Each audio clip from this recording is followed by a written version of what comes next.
guys want to know what goes on in normies' heads to make them hear a clearly feminine voice without knowing anything about the owner of the voice and instantly go, yep, man, definitely man. I'm just gonna say it. If you think this way, you're gay. That's gay. If you hear a girl's voice and instantly you go, must be a guy, you're gay. I'm so sorry. Stop trying to turn everyone into a man.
Oh yes, I'm alive. Now, granted, there are levels to being alive. So how alive I am, I would say is at like a 2 out of 10 right now. You can actually see like the sleep line on my fucking head right here.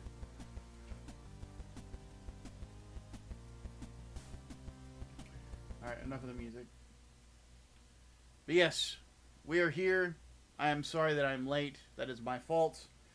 I had a hard time falling asleep. I didn't get to sleep until about 3 in the afternoon. So I have a thing. And that thing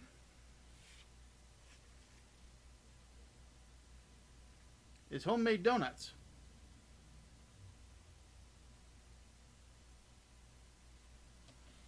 So I'm going to eat those, and then we're going to get started. Oh my gosh. Blah. This is life without caffeine, folks. It's not easy. Trust me. It takes some getting used to. But yes, I'm back from last time. I'm clearly a cleaner Micah. Nicely showered and trimmed, as you can see, both in beard and head. So yeah, and yes, my homemade donuts, I'm going to eat those. Help me wake up a bit. I saw a video that we can watch real quick, and then I can yap about before we get started.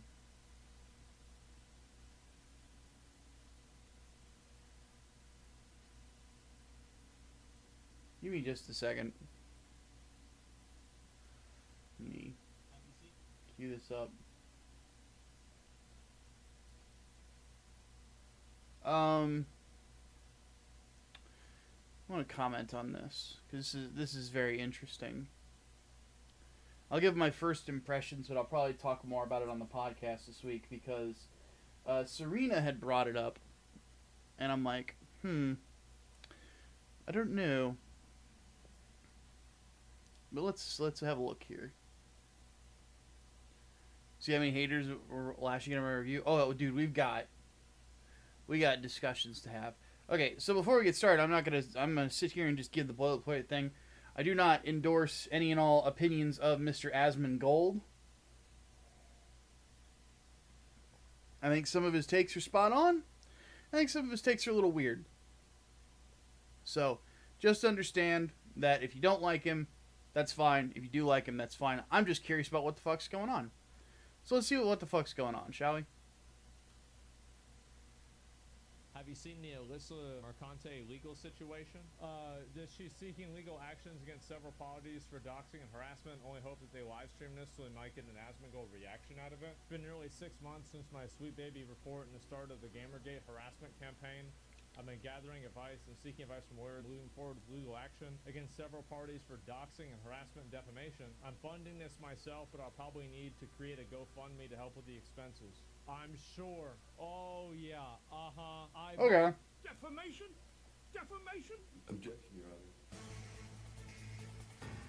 Here at Asmongold Clips Enterprises we do not forget. March 25th, Alyssa begins the encounter, asking for dirt on Asmongold on an alleged hit piece documenting his shift.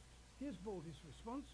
If Alyssa wants to find out what I think, my DMs are open. And then Alyssa begins a barrage of tweets about my client's lackluster appearance. Her remarks slowly begin bordering stalking behavior when she started replying to tweets that had nothing to do with the Sweet Baby Inc. situation. Asmon's really living rent-free over here in Kotaku. I'm starting a YouTube channel. Here's a sneak peek at my first thumbnail. Vote with your wallet, stop buying soap. So she's gonna make a video about how I smell bad? And then she crossed the line when she started liking and retweeting tweets calling Asmongold a racist and a transphobe in an attempt to have him lose his Capcom sponsor for Dragon's Dogma 2. Nobody cares about random Twitter users, but you are a journalist, and there's enough evidence to claim some insane potential monetary damages. And on top of Okay. it, she also said this. The games industry is diverse. So we're getting into stuff we already know. Let's talk about this. This is interesting. I want to talk with a mouthful of food because I don't give a fuck. I'm still waking up. So I'm going to say this right now. If you're going to threaten to sue somebody online, you're going to need to show what was actually said was false. Not a matter of opinion. Which is difficult to do.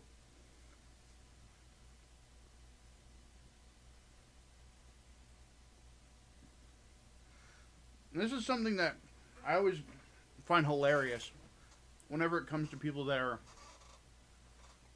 like threatening to sue people. Hey, Serena. Is you have to ask the question, what is the discovery process going to look like?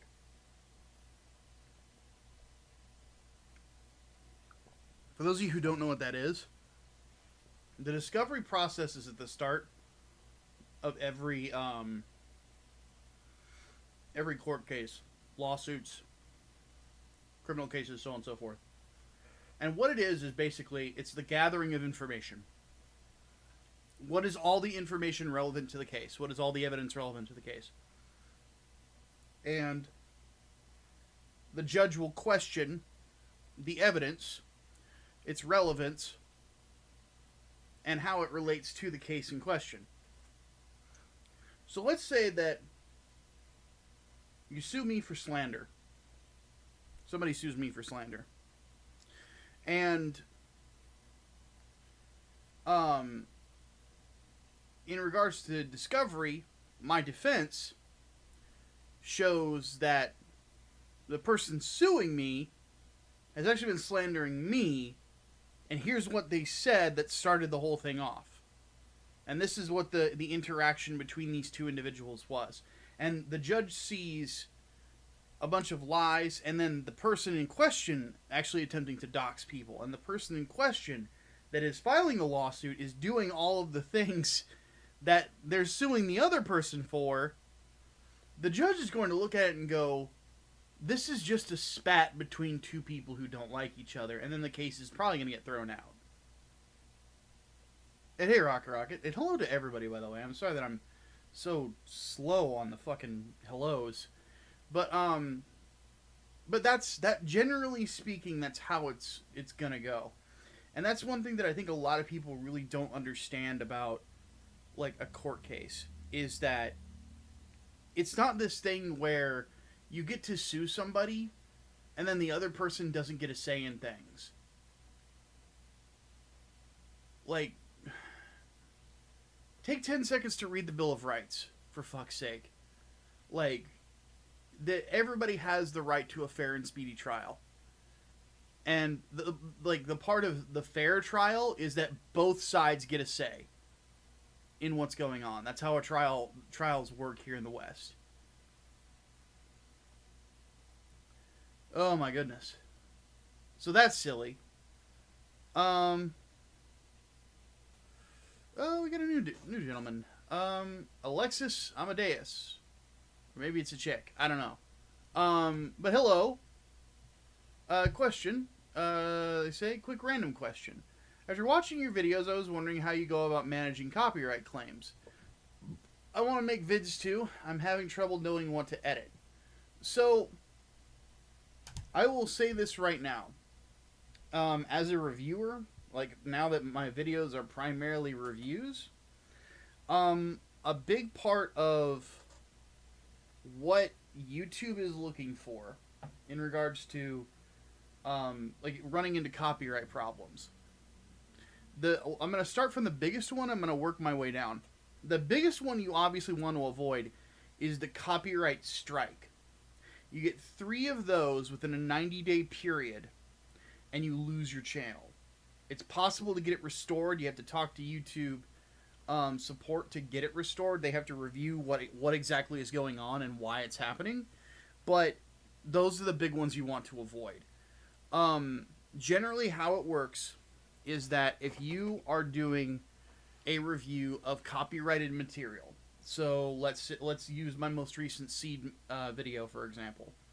If you're doing that, in that review, I got copyright struck, and getting copyright struck, what they are basically claiming is that I was re-uploading their material without properly transforming the material in question. So you have to get into what's transformative. Basically, the idea of transformative is that you are supplying a appropriate amount of editing and changes or commentary to whatever you're doing so that it is distinctive and you're showing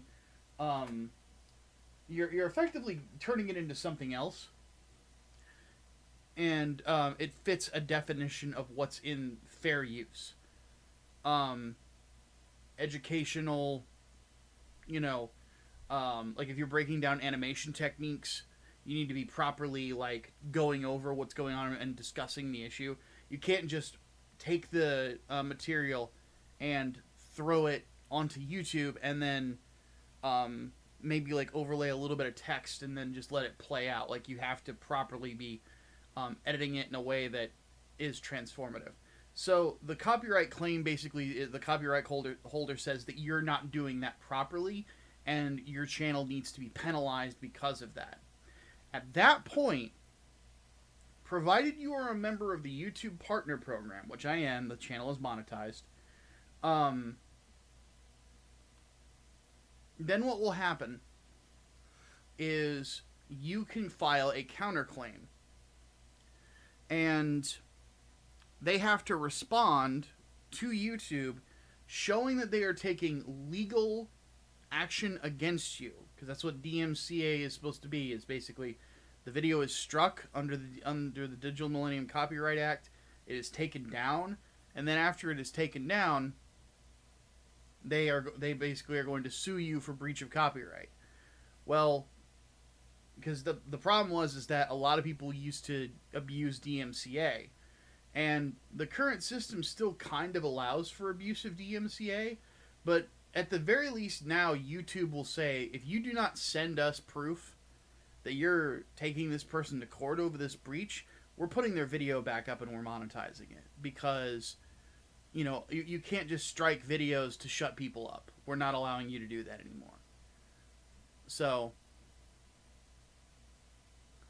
so that's the big issue that you're going to run into. And basically it is, you have to be properly transformative about it. Now, here's the thing. There's a fly buzzing around here. It's annoying me. Here's the gimmick whenever it comes to that. It's still a sucky system because your channel still gets that strike and it's held for 90 days. So I could get somebody could DMCA me twice on some bullshit in the next, 2 months. And I could still lose my channel. So, this is so good. So yeah.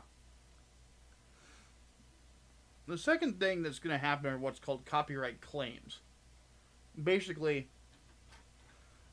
a copyright holder says, hey, this person is using my copyrighted material, but I'm okay with it to degrees.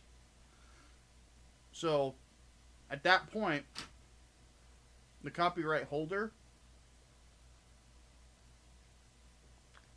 will have a certain claim to money that is involved in what's going on. So let's say I use a cover song.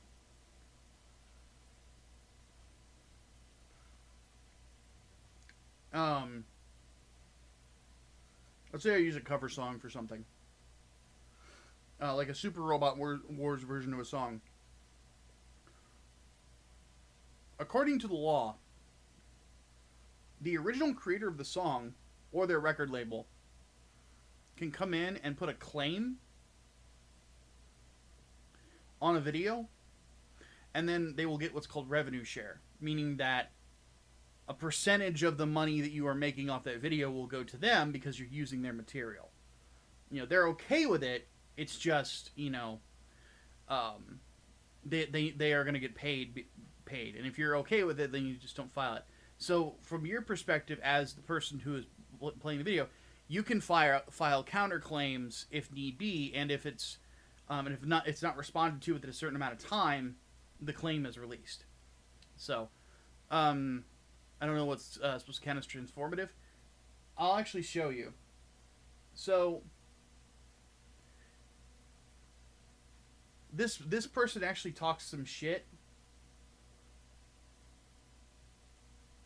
So we're going to make fun of them, because at some point their channel is likely going to actually get struck down.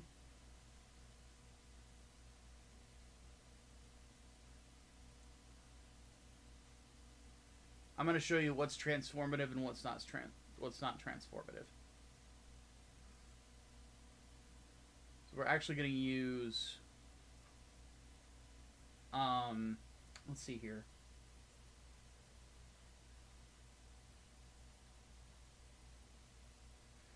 We'll use a clip, like a funny.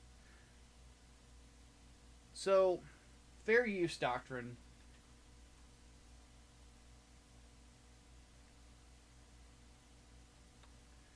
I'm going to bring it up real quick so I can show you. I'm sorry, there's no dark mode on Wikipedia.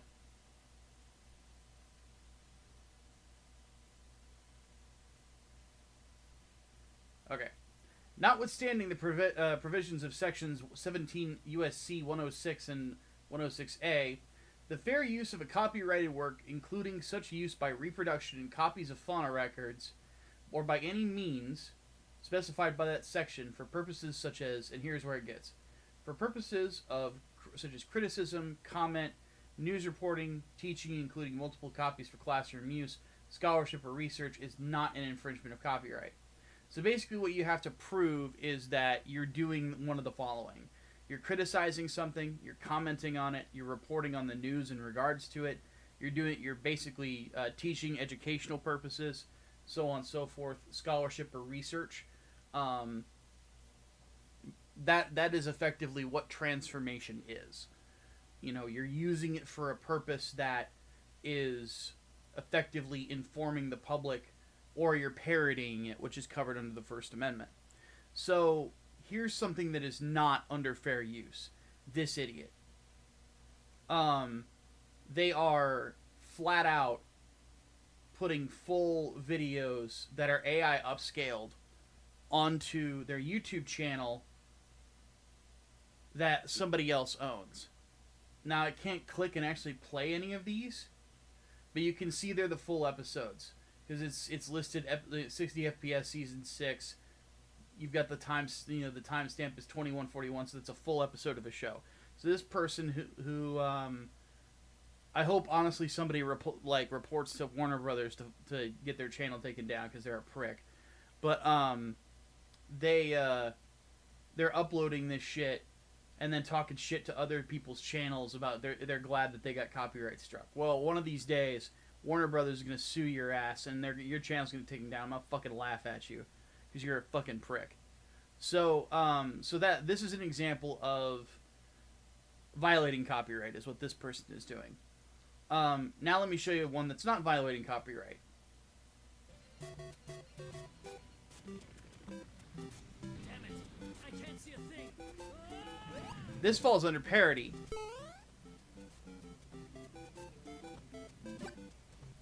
Because it's a short clip from the show. It's transformative in the sense that it has the overlay of the Mario music and sound effects, and it is attempting to parallel something from something else. That's what it means to be transformative. Generally speaking, if you're cutting the audio from something, and you're putting audio over it, and you're speaking over that, that is transformative. So, the big thing is that you cannot put a full sequence of events of like 2 or 3 minutes, basically, without saying something about it.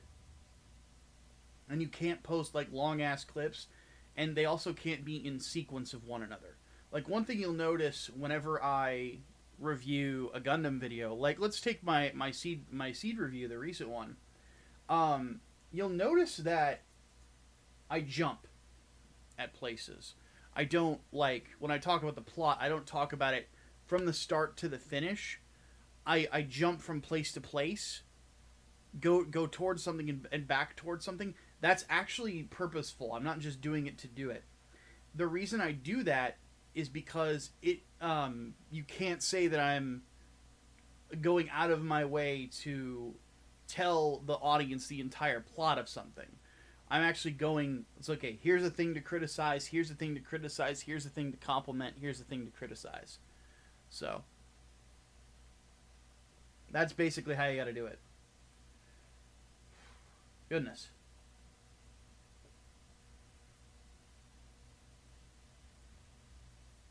But yeah, it is a fine line to walk, and I will say this right now, it takes time to get used to it, but I do wish you good luck. Generally speaking, whenever it comes to people who have hung out in the chats of my videos and live streams, they tend to have more successful channels than I do.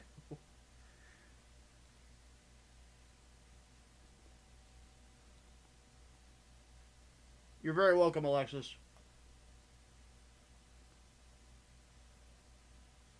Or is it Alex is Amadeus? I don't know.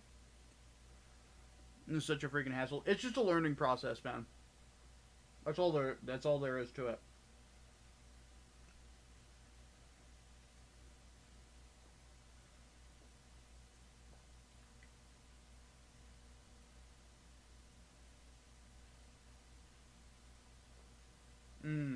Donuts are awesome.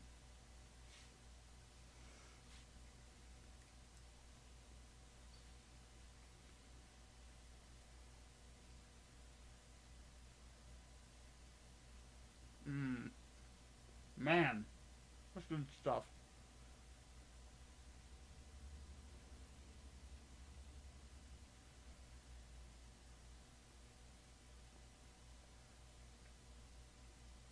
So before we get painting, your name is Alexis. Okay, cool. Fair enough. But yeah, somebody mentioned the funny fucking craziness about what went on. I put it in one of my community posts. Like, Um,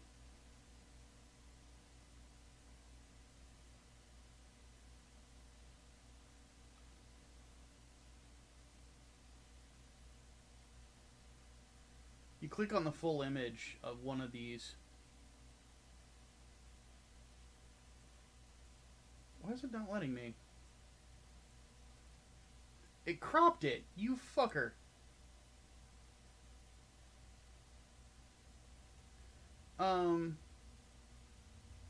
Let me bring this up.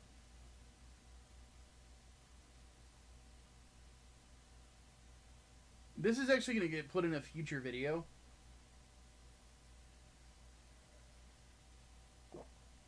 But there were some absolutely unhinged Seed fans, man, that were very, very angry at me. Let me pull up my screenshots folder real fast.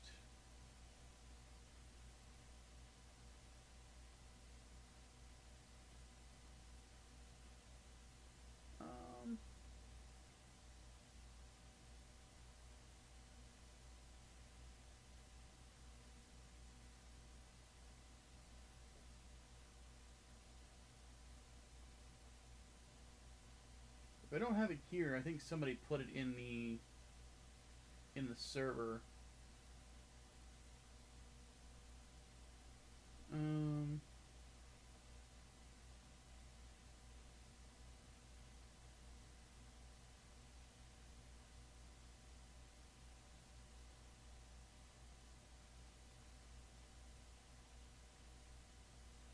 I cannot find it. Somebody called for me to be crucified. I could have swore that... There it is. Okay. I sent that to Shirt Dude.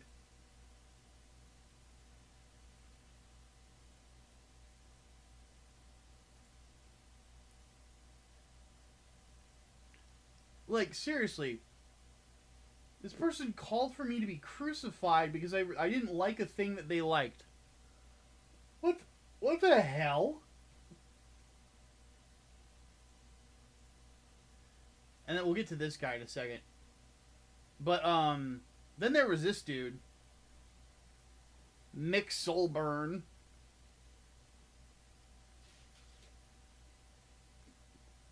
Which, there's a reason I played that Shondo clip. It's like, dude, you're gay.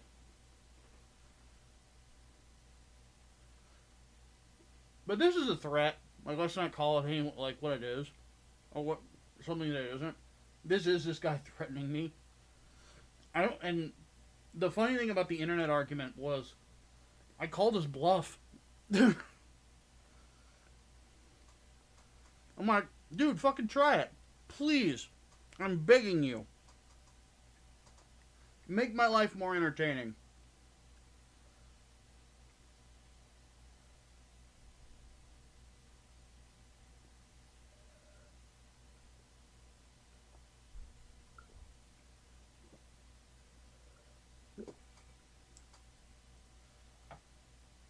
So,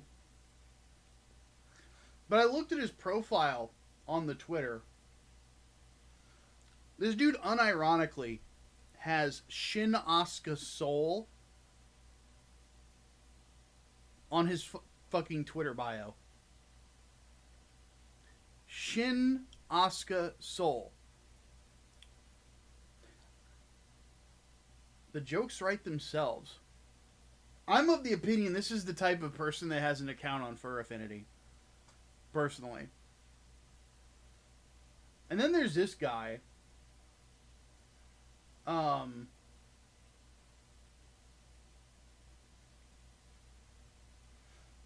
Where he basically says that if you're hating on Seed, you're a bigot. And I don't think he understands the destruction of his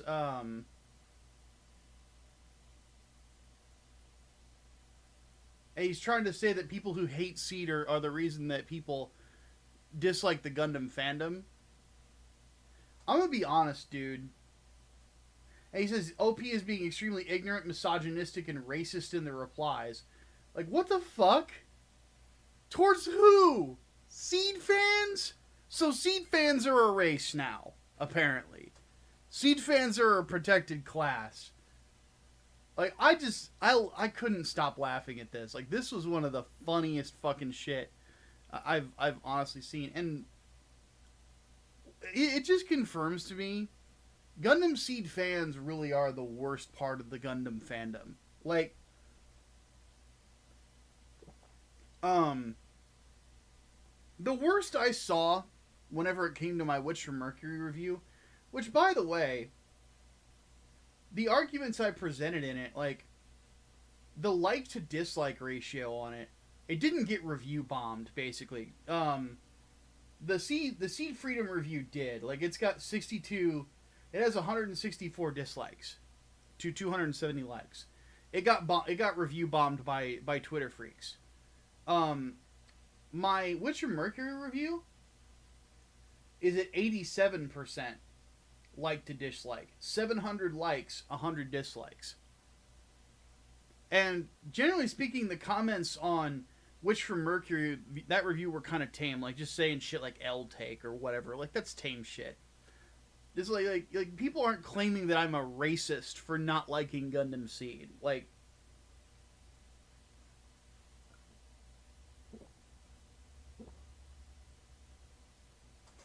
people aren't wishing or threatening me with bodily harm. That, by the way, they have no capacity to actually take out on me. Just, man, it's astonishing to me, because it's like, dude, this is like Steven Universe fandom shit that you're doing right now.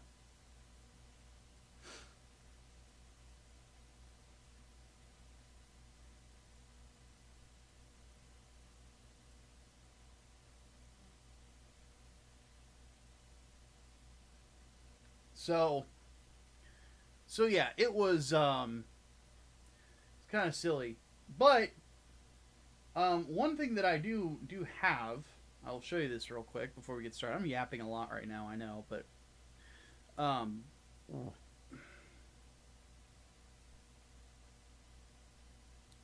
Alexis on is, Contra Intro G, which fit at the point of my representation, I was expecting the usual brain rot or vitriol.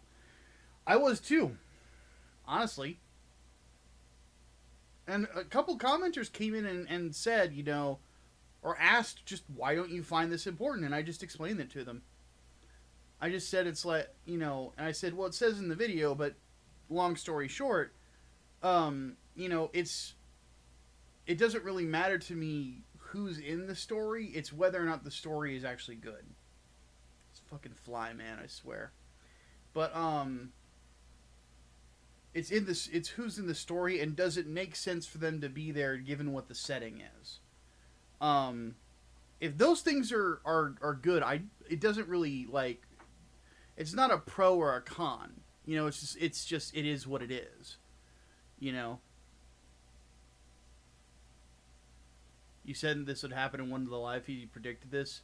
Okay, fair enough. This is something I do. I do tend to predict things. Micah was right, or hashtag Micah was right is a thing around these parts. But anyway. Let's go ahead and start getting some parts out here. I do plan on doing Kung Fu today, I promise. And we're going to look at the stuff that we've already got done.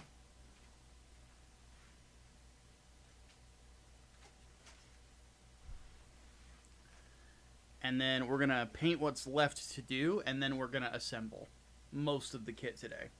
That is the plan, anyway. This fucking fly, man. But what I do have, this right here is the audio from my Stargazer review. It is already done. It's already been edited. So that's good to go. And I'm going to play a snippet for you. Actually, no, I'm not. No, I'm not, because it's going to spoil the funniest part of the review. We're not doing that. Just that way you know it's been worked on. It's already done. I have to do a funny bit with a couple of friends of mine for the next Wing review, or the next Wing video, and then that will that'll be starting to get edited. Now, Shirt Dude, of course, has his own channel. And he's currently doing a deep dive on Gundam Crossbone. So he's working on that right now. And then once he's done with that, we're doing the next part of Gundam Wing.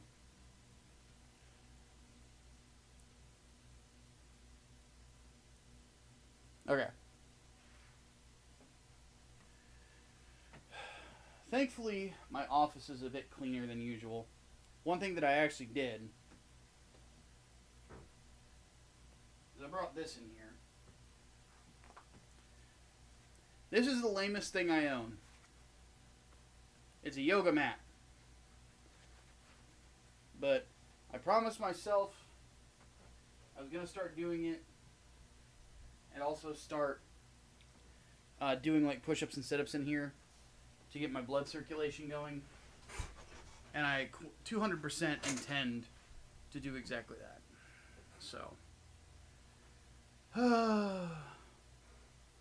at the joy of these streams of the stories. True. I guess that is pretty true. All right. But yeah, so that was eventful, to say the least, right? People get very angry at me over things that I say.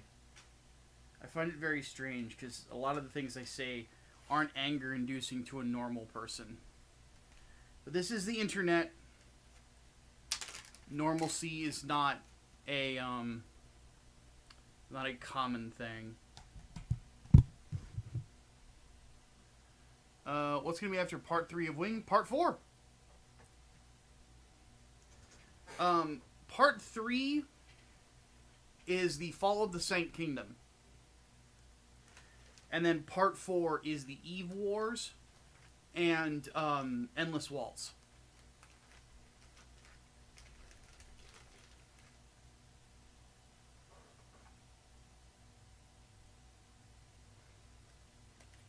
Leg.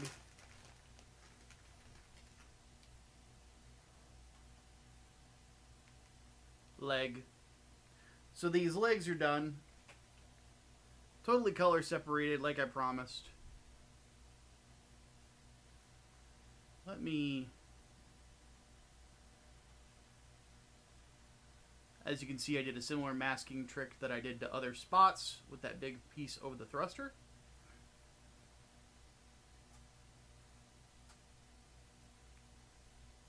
The reverse wash parts look very good. Of course, fully articulated. You can see the inner workings of the machine.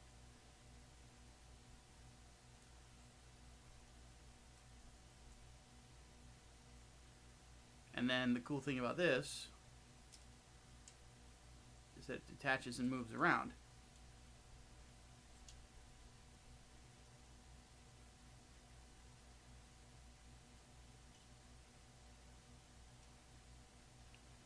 So, legs are done.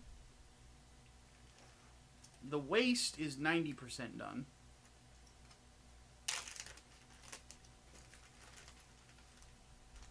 Actually, more like 80%. The sides of the waist need to be finished. But here's the waist. I'm not going to snap these together yet because the piping that goes right here, you can see this little hole. The piping needs to be painted and fitted. That's what we're going to work on today. So, but you can see this one actually gives you a really good showing of the inner frame. And there's that color separation that we worked on. That reverse wash just came out perfect. Or as close to it as you can really get with it. So there's the waist. What's done on the waist so far. Now for the head and arms.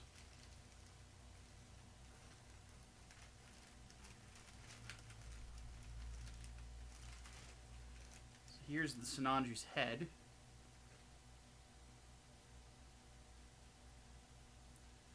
Very shiny. This one is not color separated, but it doesn't really need it in my opinion. You can see the sensor eye in there. which is painted. It is not a sticker. I don't like painting the eyes of my mobile, or I don't like using stickers on the eyes of my mobile suits. I like to paint them. And then the arms, let me throw the shoulder pads on them.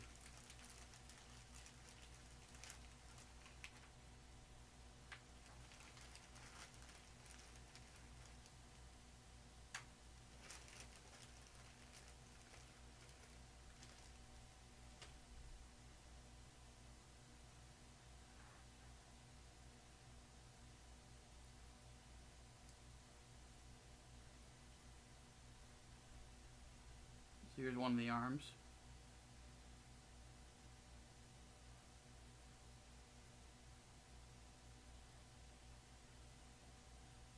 Now this part does pop out. Like so. And then the inside of this, you can see this divot here. A beam saber will go in there. Because this thing has beam tonfa, like the unicorn does.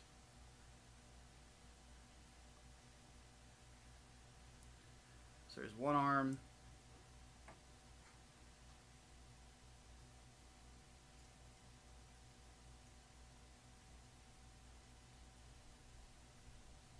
And the other arm. And you can see here, the underside of the arm actually has verniers on it as well. Think your face cam is better than the modeling cam? Yes, it is. The modeling cam is a Razer Kio, which is not a bad camera by any stretch of the imagination. But the main webcam is a Razer Kio Pro, which I got on discount for like $150. It's usually like $200, $250. At some point, I want to upgrade this camera when I have a little bit of scratch, but it's not top priority because the modeling cam does look pretty good. It's just got a low frame rate. So we've got that. The torso is the part that does not have a lot to it. It has not been assembled at all. It's all in here. Because there's still a part on it that needs to be painted, and we need to do the piping for it. So that is largely what we are going to be focusing on today, is the piping. So what I'm going to go ahead and move these assembled parts off to the side. My goal for by the end of the stream, I don't know if we're going to get there, but my goal by the end of the stream is to have the main suit completely assembled. Meaning head attached to torso, which has the arms attached, which is attached to the waist, which is attached to the legs. Meaning that the last things that we will have to do will be the backpack and the weapons. The weapons will be pretty easy. The backpack will be a little bit more complicated, but it shouldn't be too terrible. My airbrush is rearing to go. Did you guys hear that? So, what we're going to do when it comes to the torso,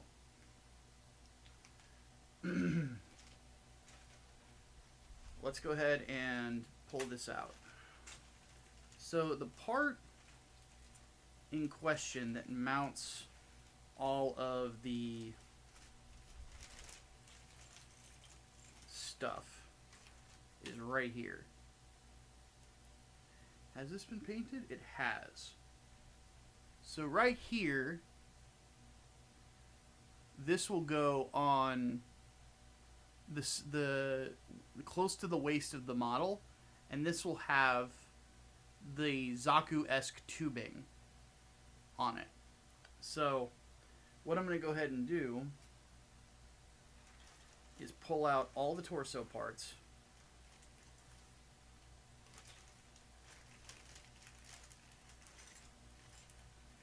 So I've got, this is a good chunk of the inner frame. Purring like a sick kitten, right? Basically, yeah.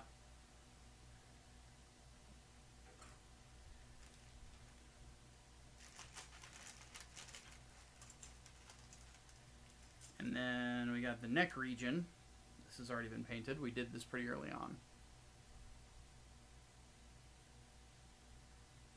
Nice and shiny.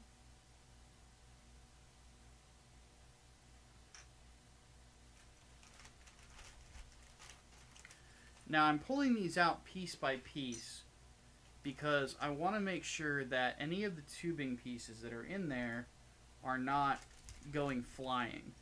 Now, one positive to this kit is that there are spares. It is one of the few Xeon kits I have seen that actually has spares for it. A lot of them tend to just put in the exact amount that you need, which I'm not a big fan of. Here's a reverse wash piece. Looking very smexy. It'll focus.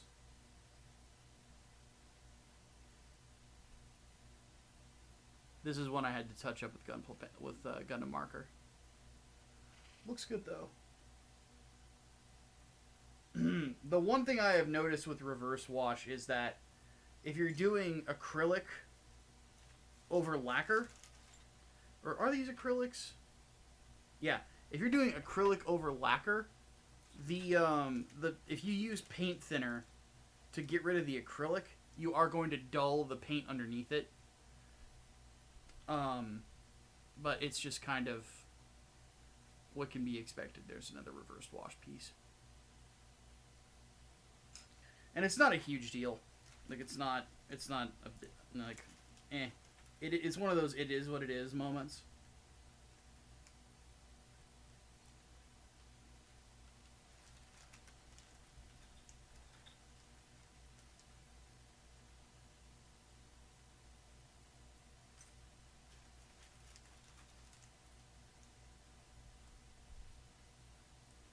This does not look like it's been painted, so we will paint that.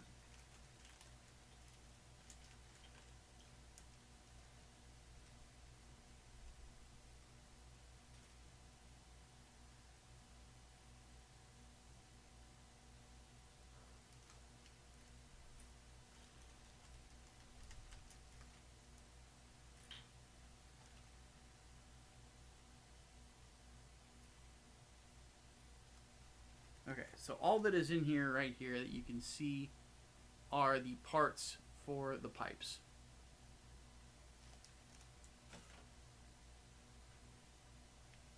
Because we've already got the cockpit assembled. And what we're going to go ahead and do is I'm going to grab the instruction manual. We're going to have a look at it. Because I'm curious how much of this we can assemble without touching the piping system. I also need to boost up my chair because it's very low to the ground right now, and I don't like that.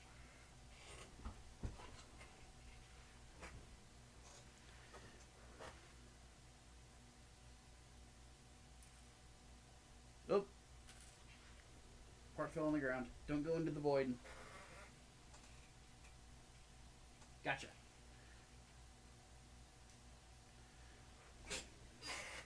So let's go ahead and open this up.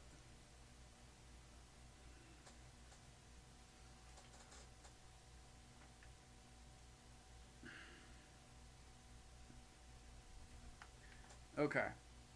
So we can assemble most of it without actually touching the piping. The piping goes on last, it seems. So let's go ahead and do this.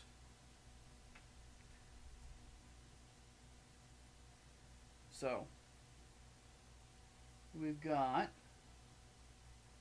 this piece right here.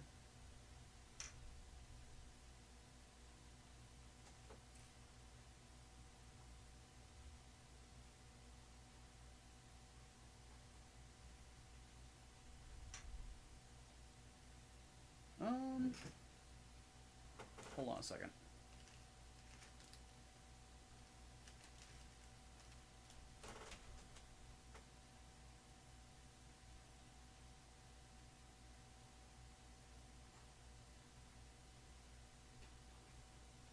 Did I forget to clip it out? I might have.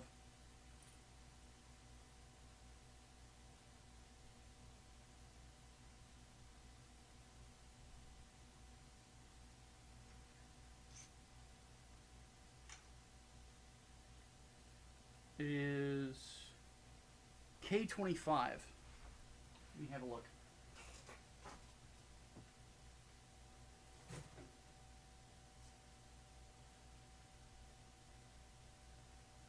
I did. Well, you're not going to see it, so it doesn't really need to be painted. It's not a big deal. And this does happen to me on occasion.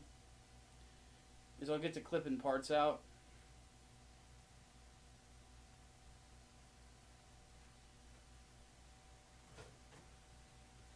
And then I just completely forget one. That ever happened to you, chat?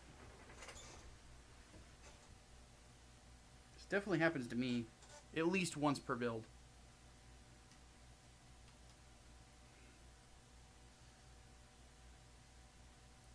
Okay. So this goes like this.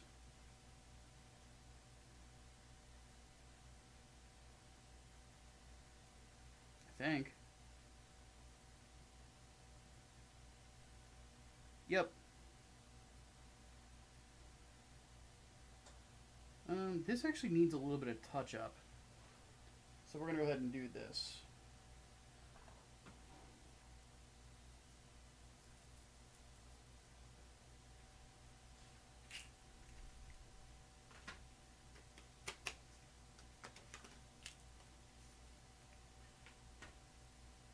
This was my best friend with this build. This is gold Gundam marker. So what we're going to do, just needs a little bit of touch up on the side. It got a little messy. Because it's the same tone. We're just going to outline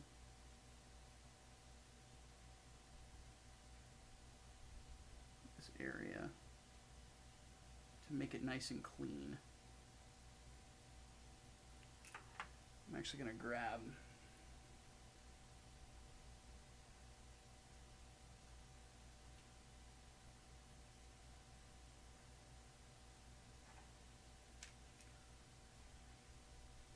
sometimes you just got to do this. It's not a huge deal.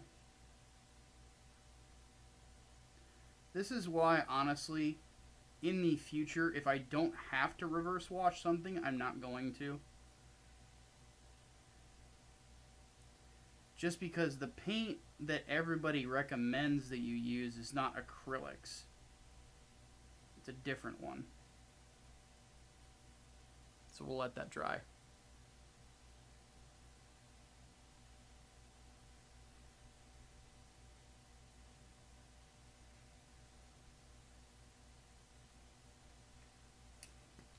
But it doesn't look as good as I would like. It's not quite up to standard, but it still looks really good. It's one of those things like you can't really like get too upset with it, because you would just end up driving yourself insane.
That nice and tight.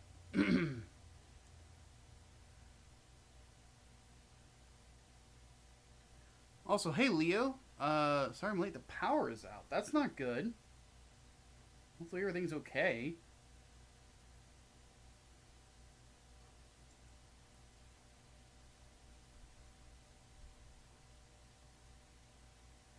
Now where does this go? It says right in here. lock that in. And then this is our cockpit hatch. This should be dry by now.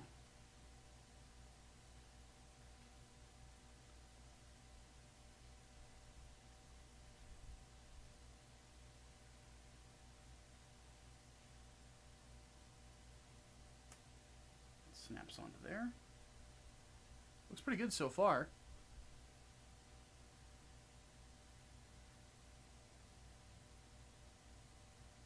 And this actually snaps onto the front of the Psycho frame.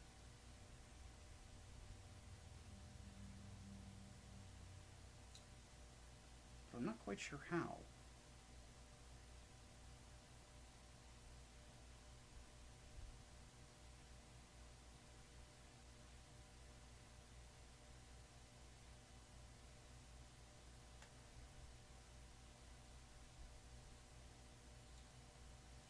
There it goes.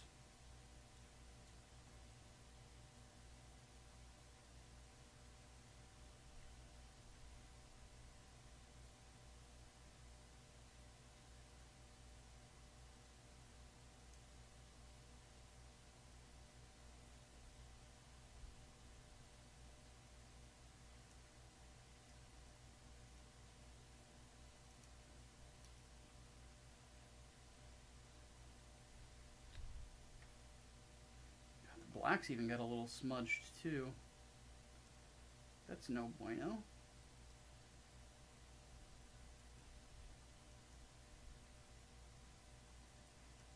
We're gonna have to touch that up too. If you look really close there, you can see the gold underneath the black. You're not supposed to see that. So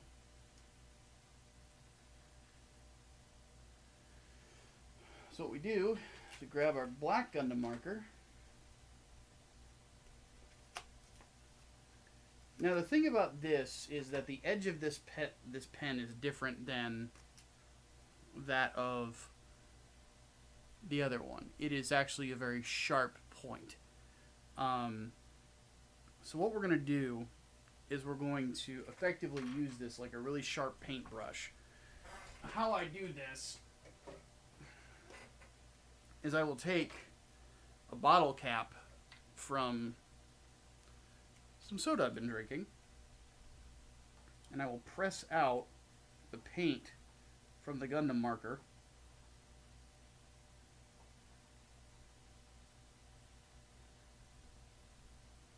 You can see how it's kind of flowing now. So I'm just going to dab that onto the edge of the Gundam marker.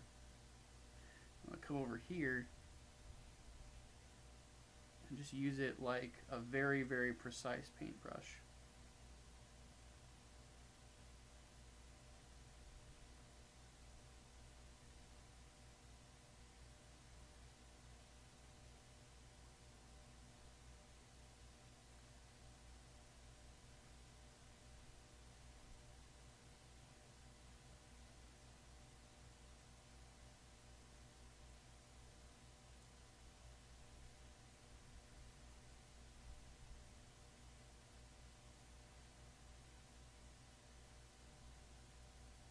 Now you would never know those gaps were there. This is what I mean by learning like the importance of technique and repetition. I've had to do this so many times. Saw some motherfucker in the comments of a video saying, and I quote, "Seed saved Gundam." Oh, that's an interesting one because Angry Green Boss in my Discord server actually asked a question about that. Because it's such a weird thing to me. It tells me that Seed fans probably don't watch Gundam outside of Seed. Gundam Seed, because I think it was Boss asked why it's so popular. Gundam Seed is an interesting beast because it effectively is one of the biggest benefiters from the anime boom of the early to mid 2000s up to the 2010s. Ah.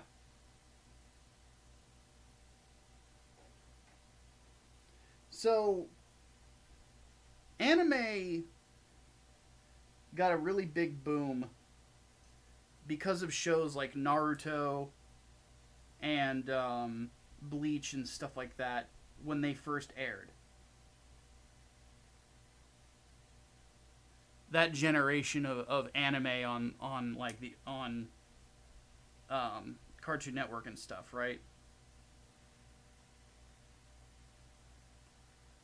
Gundam Seed is that, like, for those people who got into anime with like Bleach and Naruto and Inuyasha when those were airing on Adult Swim, which oddly enough is a lot of teenage girls, like I said in the video. Those folks, for them, Gundam Seed is their Gundam. That is the Gundam show that was out when they were kids, or when they first got into anime. So it's the one that was kind of like their gateway into it.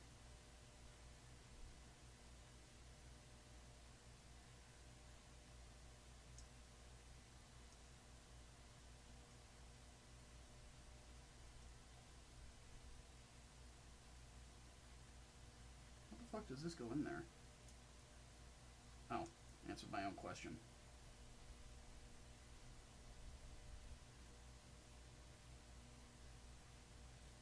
This one might need a little touch up too.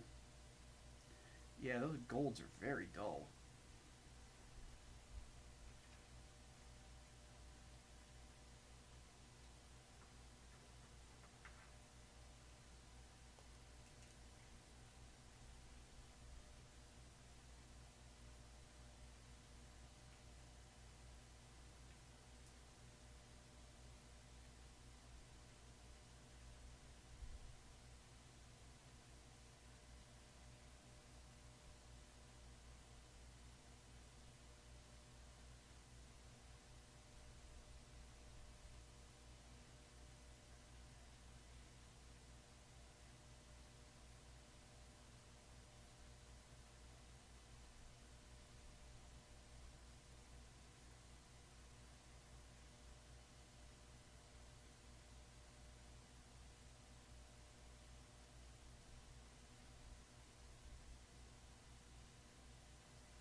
But yeah, now that I think on it, like the paints that you're supposed to use for reverse wash are enamel paints, which I couldn't find. They were like sold out everywhere. Alright, we'll give that a couple minutes to dry off. But yeah. So let's kind of break it down piece by piece. So, the whole idea that Gundam Seed saved Gundam. The problem is that Gundam didn't really require saving. And the reason that I say that is Gundam was over. Like, the only Gundam show that didn't get its full run since the original was X. But Seed fans tend to forget, because it's, it kind of kills the narrative, that there was a successful Gundam show in Japan after X, and it's called Turn A Gundam. And that was what Tamino considered to be the last Gundam show. And if you watch Turn A, which I have not, but I know what's in the plot, it is the end of the timeline. It properly ends it. Like, every Gundam comes to Turn A, and then Turn A is like the apocalypse scenario of Mobile Suit Gundam. So that is meant to be the end. So Gundam was done. Like, it was done. There was nothing else to do, Gundam-wise, except for, like, the side stories of the Universal Century or things along those lines. Like Hathaway's Flash, for example. But, of course, Sunrise was like, well, we own the OP, like, the IP, why don't we still make more? So, Gundam Seed came out, benefited from the anime boom that happened at the time, and then was extremely popular because it was the Gundam of that era.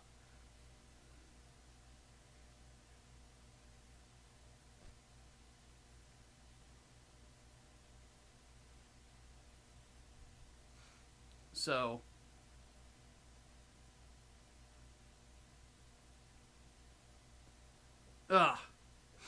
goodness. So it's a weird claim to me because it's not really rooted in fact.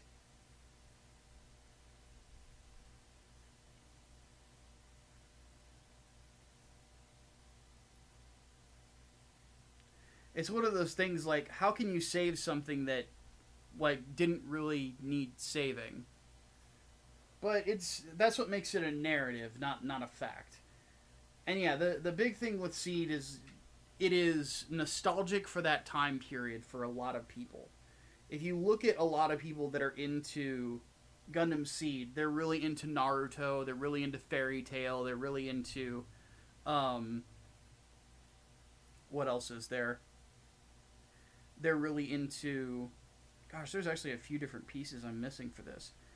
But yeah, they're really into Fairy Tail, they're really into that sort of thing, right? They're into shows that, you know, have a following that is partially dudes, but it's largely, it's either as much, if not more, for teenage girls than it is for them. And it's also why a lot of Seed fans are some of the girliest dudes you'll ever find. It's kind of pathetic.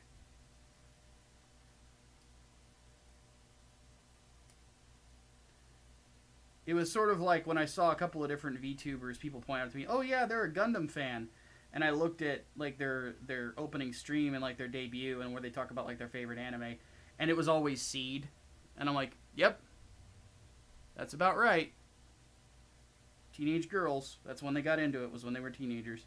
This seems to be touched up a bit too.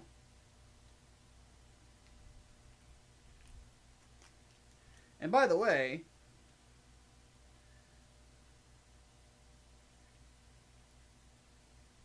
if you're a girl that likes Gundam Seed, I don't really hold it against you, because you're the target audience.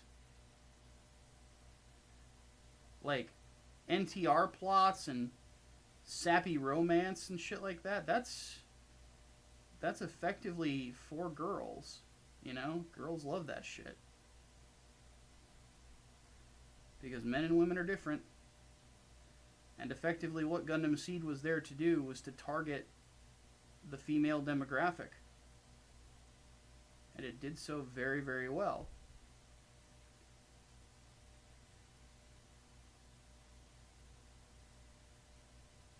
I just make fun of the guys that act like there's some sort of like a Seed supremacy. And it's like, dude, you like a show for girls. What the fuck are you talking about? And at that point I go into the whole, why are you gay?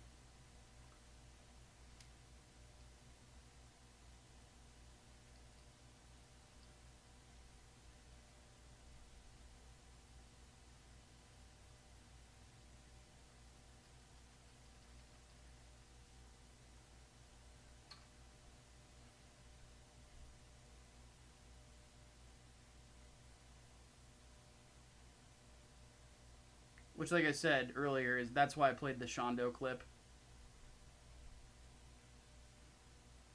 It's like, dude, you're gay. And I hope you find a nice husband, you know, and live happily ever after, but you're fucking gay. It's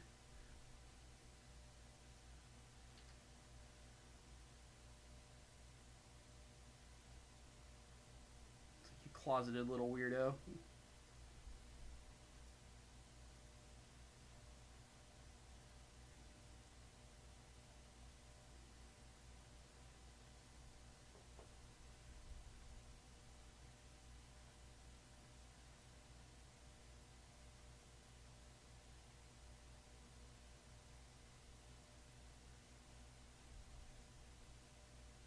Like, I don't care if you're gay, just, you know, Be honest about it.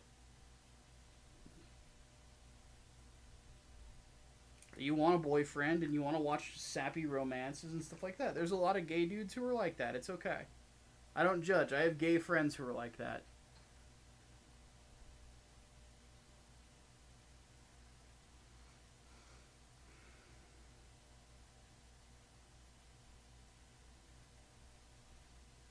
I think it was a couple of streams ago I was talking about my gay friend Brian.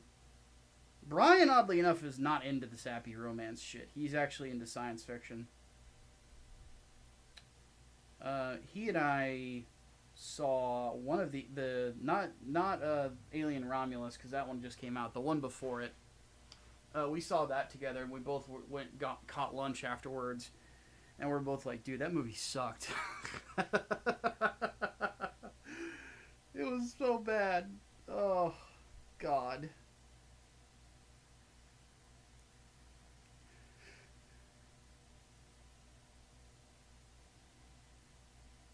Okay, so there are clearly some parts that I missed that we're going to need to paint before we assemble the rest of this torso. But if nothing else, it just means we're going to be able to get everything in one fell swoop. And then we'll have the torso done by today. That's L. M.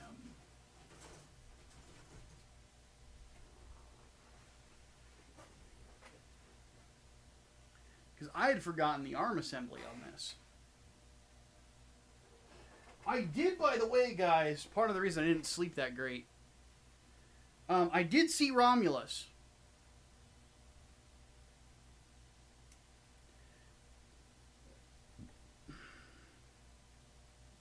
I did actually go see it. It's alright.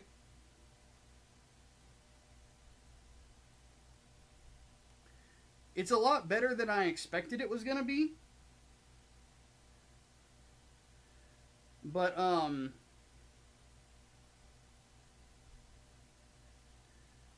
have to say, it is what I am going to call Zoomer bait. Hello there, funny white man. Hello. How's it going?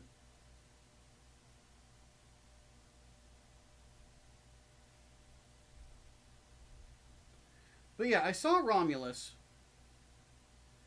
And, it is an alien film for the Zoomer generation. All of the characters in it are Zoomers. Or just, they're young.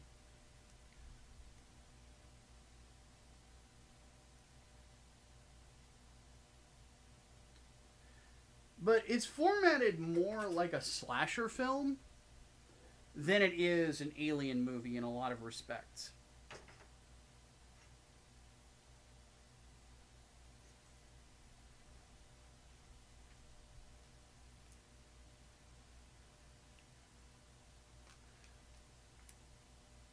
Yeah, Romulus is fun. It's a little too reliant on member berries. That's basically what my biggest criticism of it.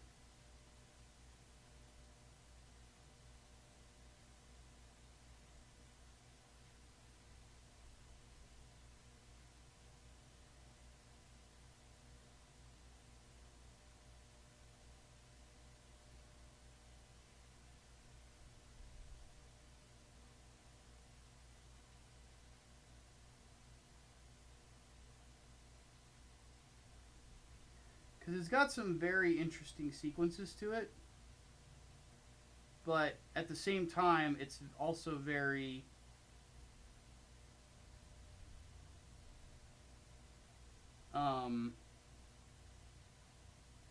very reliant on nostalgia.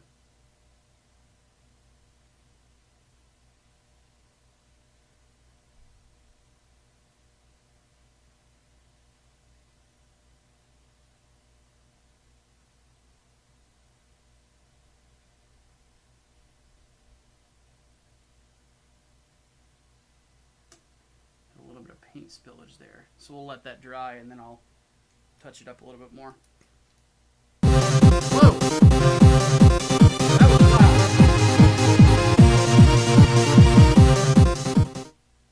to turn that down. Jesus Christ, that scared the shit out of me.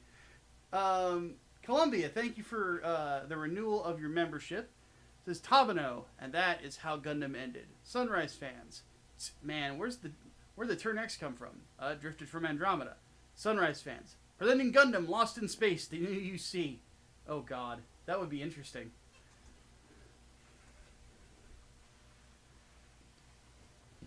Danger, Amuro Ray. Danger!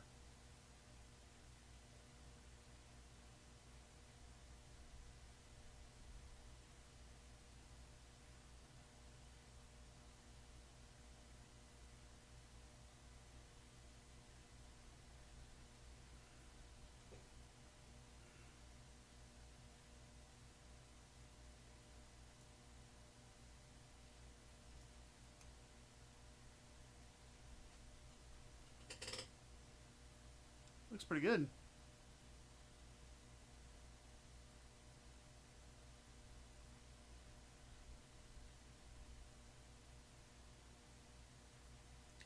But yeah, it is very much, again, Zoomer's first Alien, but that's not necessarily a bad thing. It's just something to keep in mind with it. But I will say there are some elements of it that are very, very well put together. The cinematography is great.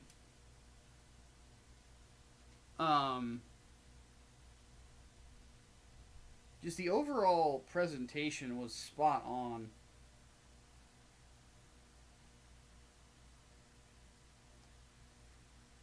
The acting was pretty good too. There's a really interesting sequence that takes place within 0G that I really dug. I liked the proto pulse rifles. I thought those were kind of interesting. Though it was weird that they managed to like make an alien second guess whether or not it wanted to move forward by pointing a gun at it. I'm like, well, that's new. Like, I've never seen aliens behave like that. So, I don't know if I like that. I have not decided. But overall, like, if you're looking for a fun, like, horror movie to watch, Alien Romulus will scratch that itch. Just don't expect it to be as good as Alien or Aliens. But the thing is like, when it comes to Alien or Aliens, you have, like, the first film is directed by Ridley Scott. The second film is directed by James fucking Cameron.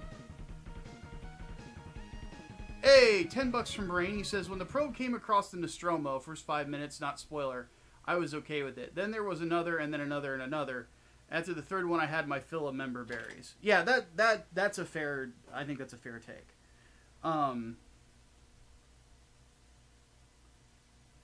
I don't think it needed the consistent references to the original films. I felt like with what they were doing with it, that it was fully capable of standing on its own. And I wish that they had allowed it to do so.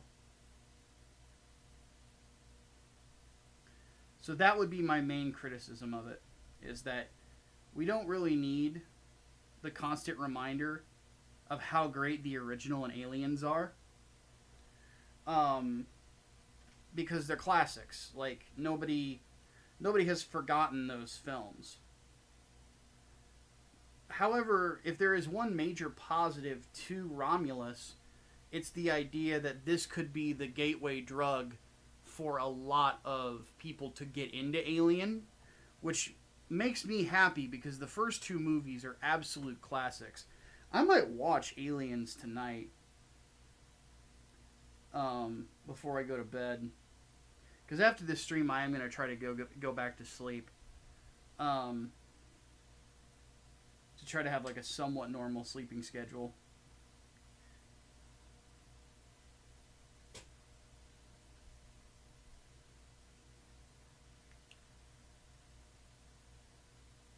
So there's this.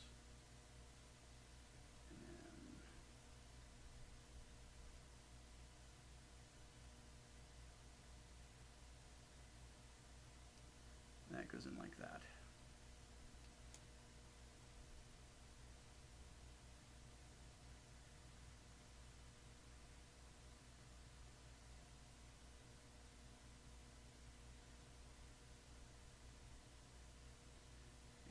same for this one.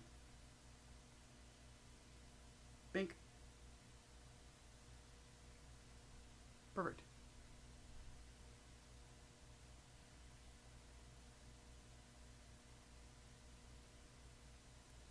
I thought they weren't bulletproof, and the reason that they couldn't be shot was the acid blood.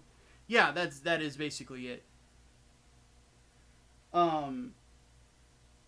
There's this old myth in the original Alien that the alien could not be hurt, which is not true. So, Brain will probably remember this better than I do, which is why I'm glad that Brain is here. The rounds that are in the pulse rifles, those are 20 millimeter caseless, right? Armor piercing. So that's a huge fucking bullet. You can't fire that in a spaceship. If you do, it will pierce the hull, and then everything will get depressurized, and then you're fucked. The one thing I noticed in Romulus is that those seem to be lower caliber rounds. And then the weaponry that you have in Isolation is so low caliber that it can't hurt the alien at all.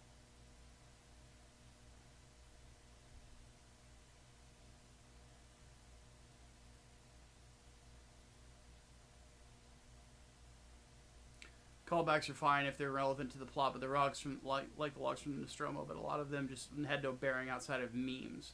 Yeah, I would agree with that. I don't agree with Kairu there. I don't think it sucked because of them, but I think that it was a little over reliant on them.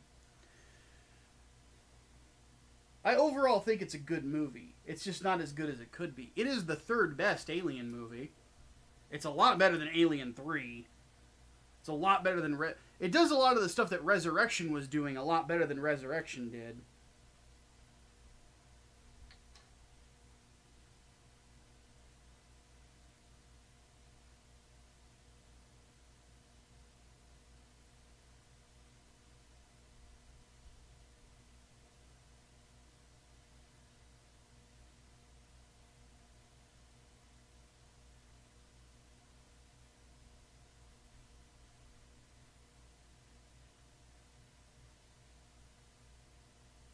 In fact, the final enemy is a reference to Resurrection. But admittedly was significantly creepier.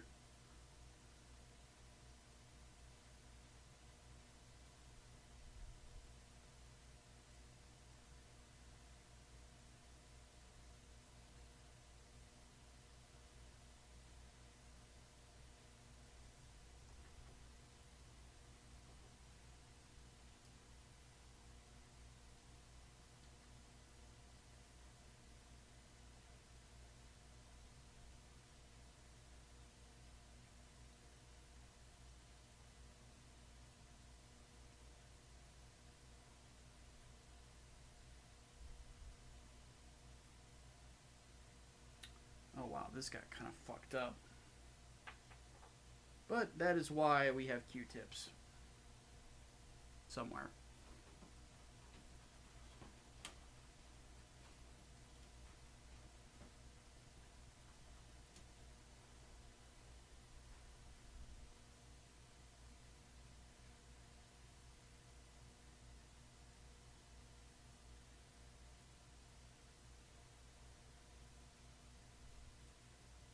So this got a bit fucked up, but we can touch it up and fix it. It's not a big deal.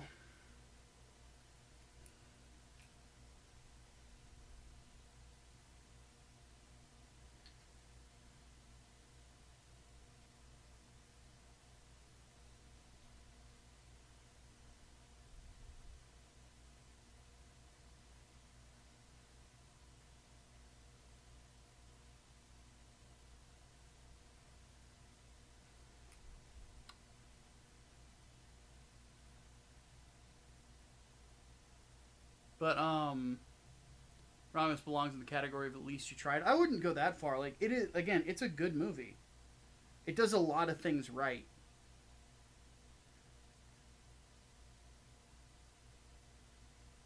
The atmosphere is very well put together. Again, the acting performances are good. The thing is, it is formatted more like a slasher movie than it is like an alien movie.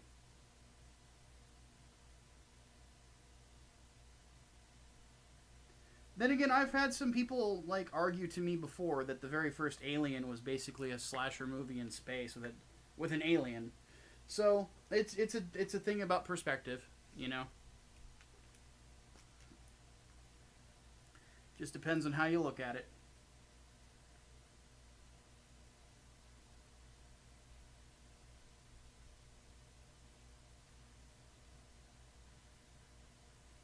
But yeah, overall, I liked Romulus well enough.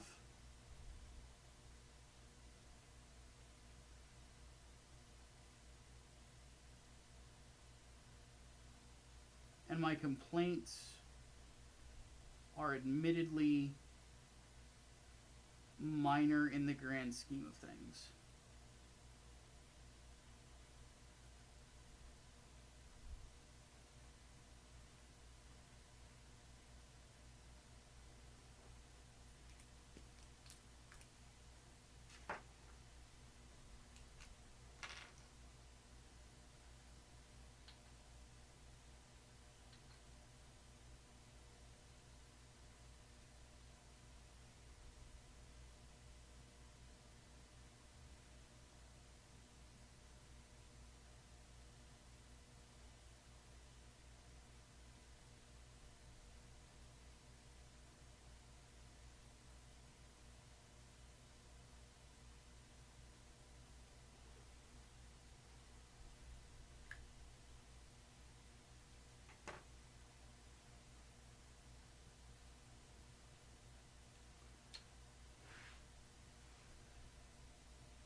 Fun fact, Alien Isolation uses the drone variant from the first film, which is why it seems slower than the Warriors from Aliens, because they are. Still fast and deadly, but yeah, that's the big thing, is that you're kind of working with builder ants, you know? Okay.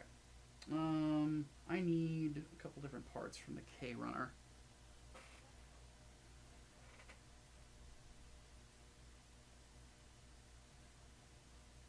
I need a part from the K-Runner. K20.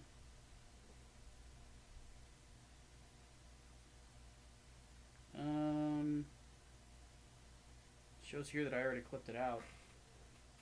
That's not good. Let me check something.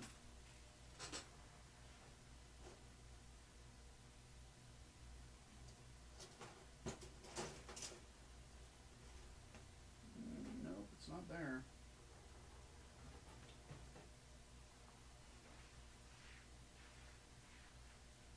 Did I put it up on the sticks already? I did not. That's not good. I need that piece. Is it in here? It is, okay. Okay. Panicked over nothing.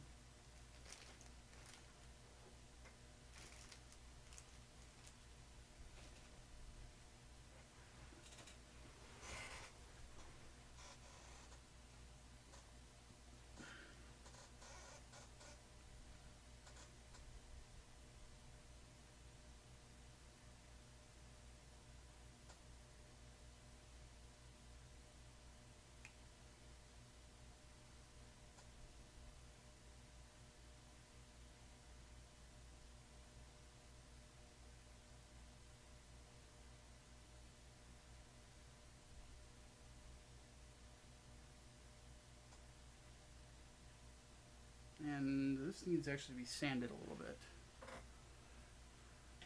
But anyway, it is a it's an interesting movie.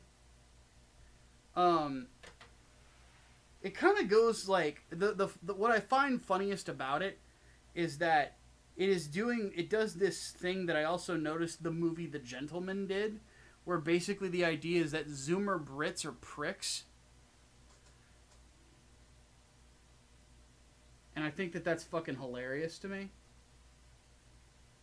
I think that's fucking hilarious to me. That was terrible sentence structure. But I think it's fucking hilarious.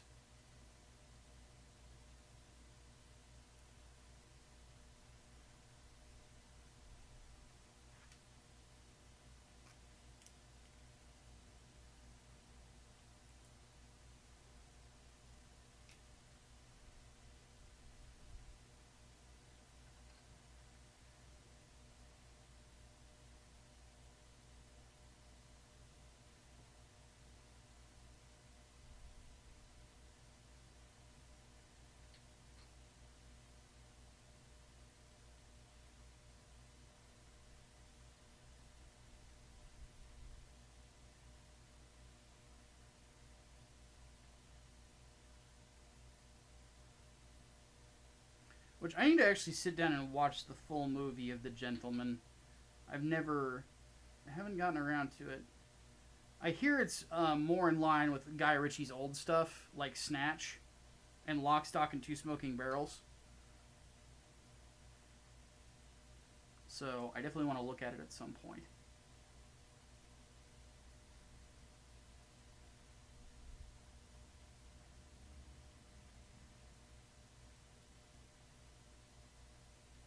And it actually has actors that I really like in Charlie Hunnam and Colin Farrell and Matthew McConaughey. So definitely want to watch it at some point.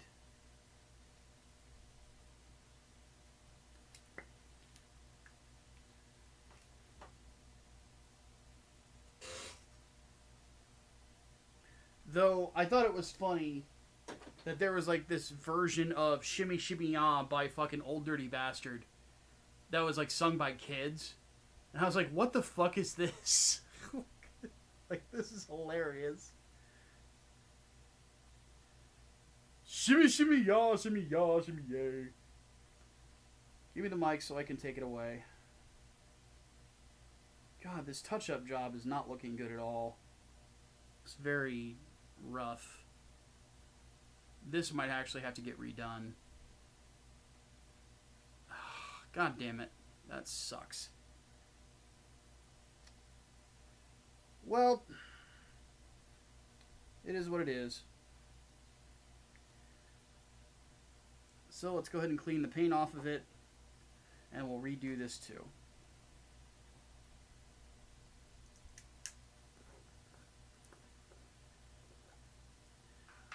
If I ever thought about using neon paints, I have, and I might at some point.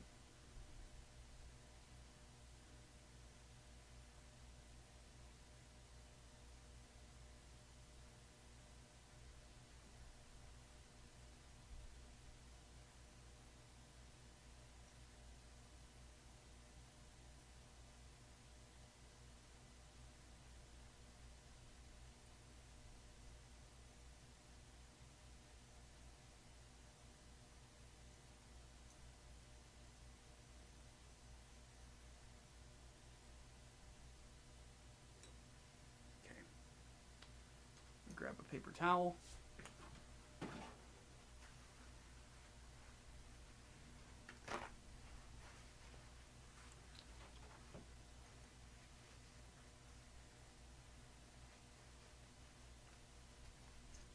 But yeah, I was not expecting to hear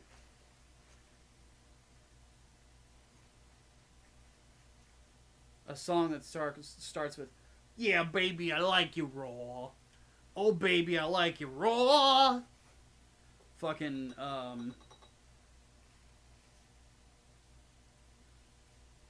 being sung by children. I'm like, what the fuck?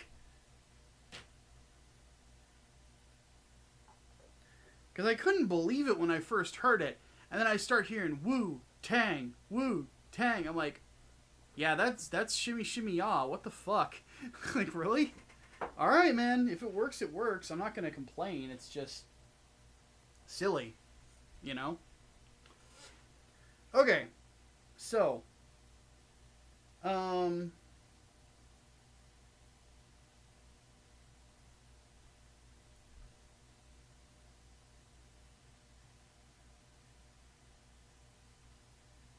Instead of... What we're going to do with this is this one looks like it will actually be pretty easy to tape instead of reverse washing, so that's what we're going to do with it. We're just going to hit it with a gloss black paint, and then we're going to tape it down, and then we'll tape the gold parts, or we'll paint the gold parts that way. Because I'm getting really sick and fucking tired of doing this reverse wash. It's not fun anymore, man.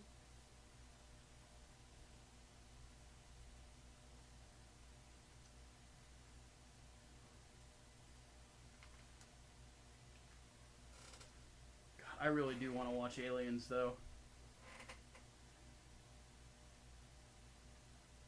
Aliens is such a great film.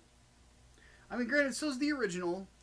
It's just, I would say of the two that's, like, what's more fun to watch is Aliens, because it's the more action-oriented Alien movie, right? Whereas Alien, the original, is harder to watch because it is a straight horror film, and it is still a disconcerting movie to watch even to this day in regards to how it presents itself as a film.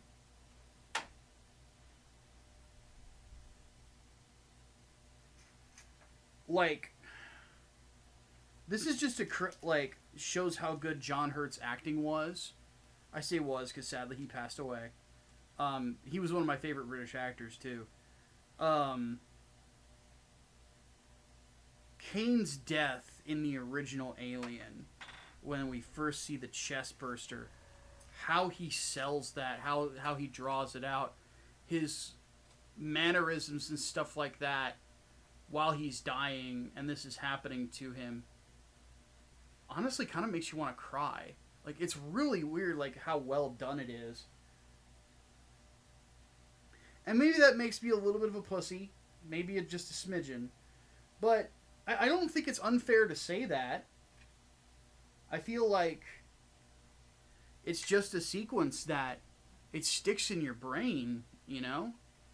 And you're like, Jesus fucking Christ, man.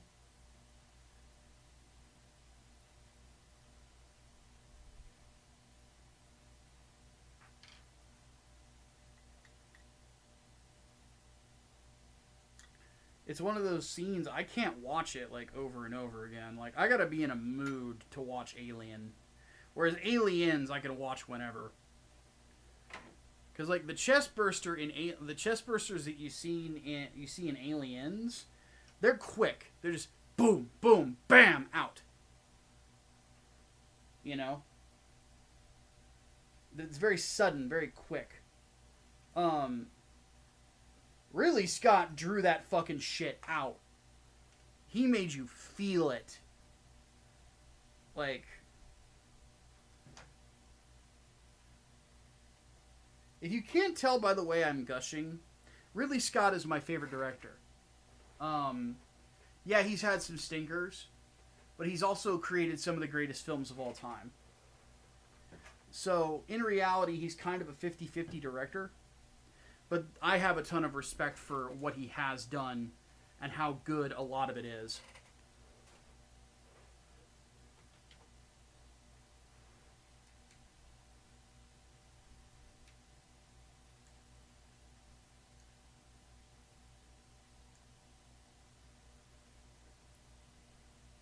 You, sir, are not a cat. This is true. I am indeed not a feline. Is it because of the fly? Yeah, it's bothering me, don't get me wrong. There's nothing I can do about it right now. I have a pesticide that I can spray to kill it with, but that's going to be later. You seen The Martian? I can't say that I have.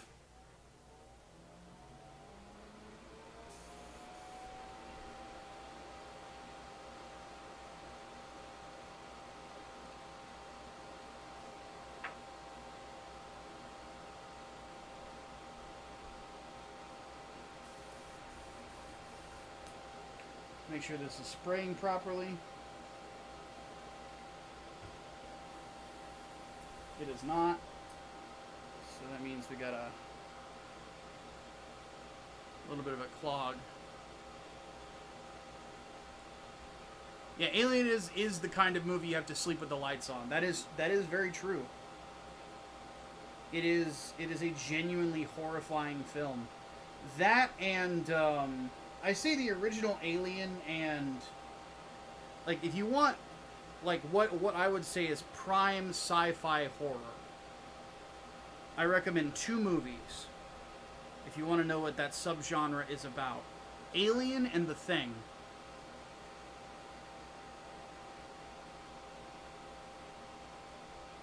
Those, I think, are the two best. I'm of the opinion that The Thing is the greatest horror film ever made.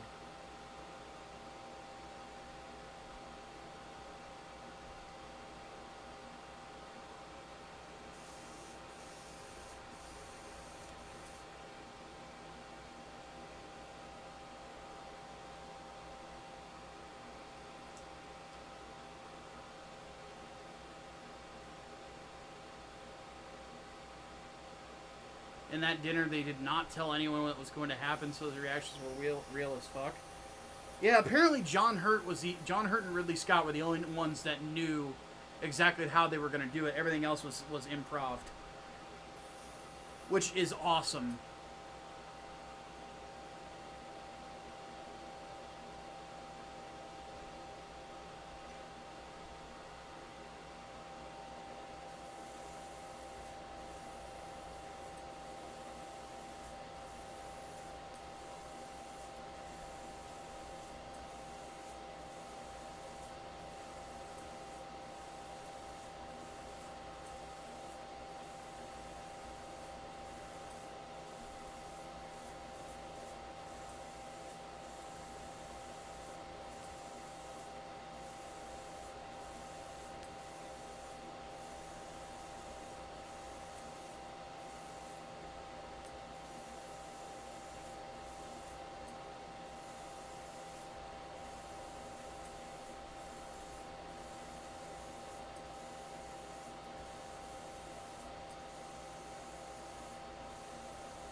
Kind of thinking to replay the Alien AVP Predator game by Capcom. Dude, one of the best beat-em-ups of all time.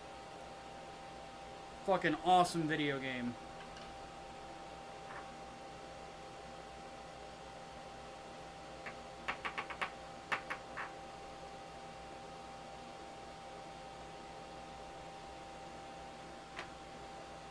Unfortunately, the big problem with AVP by Capcom is that it,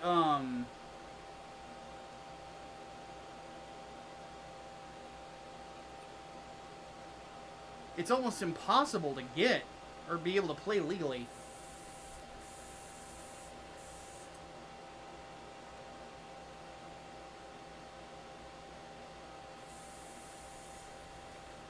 I'm hoping that at some point we get an agreement from Disney and Capcom to re-release it, because they're the rights holders for that game now.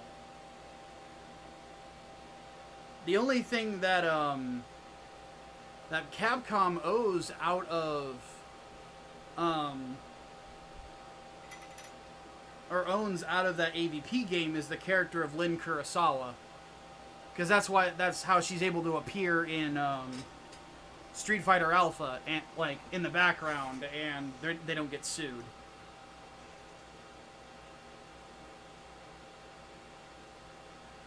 The Nightingale, do you have the high grade of the RE1100? I have the RE1100.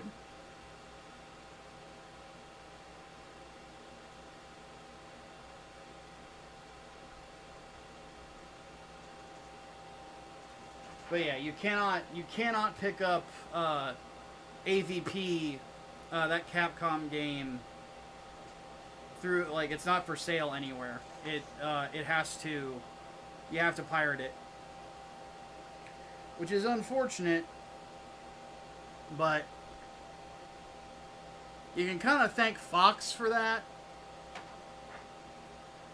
because Fox, during the end of its time as 20th Century, really was a pain in the ass to deal with whenever it came to IP. That was also part of the reason as to why you didn't get any X-Men in Marvel vs. Capcom Infinite, was because of them. Just Marvel just didn't want to fucking deal with them anymore.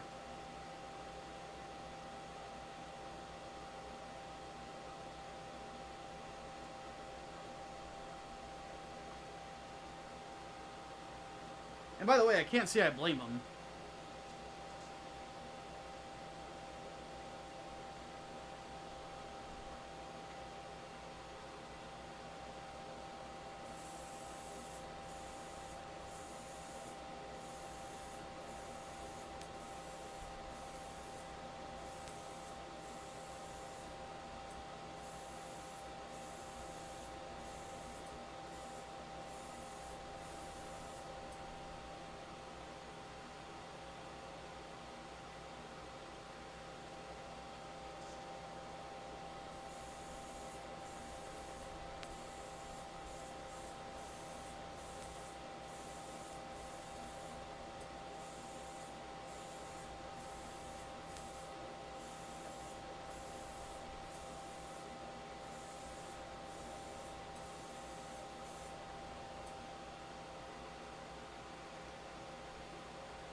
I think the only home release it had, though, was that weird plug-and-play console Capcom did a few years ago.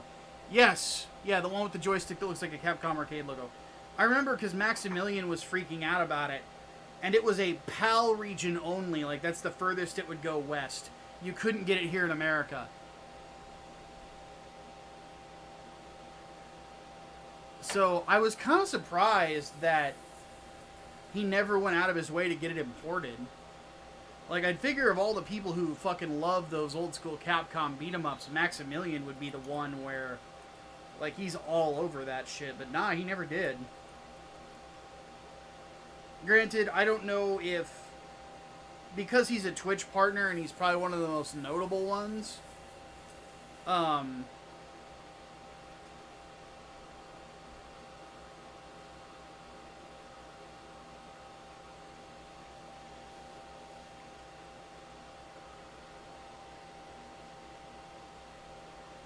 you know, he might, there might have been a thing where Twitch told him, hey, don't do this, because it could get us into trouble. I don't know, I'm just assuming. And you know what they say about assumptions, so.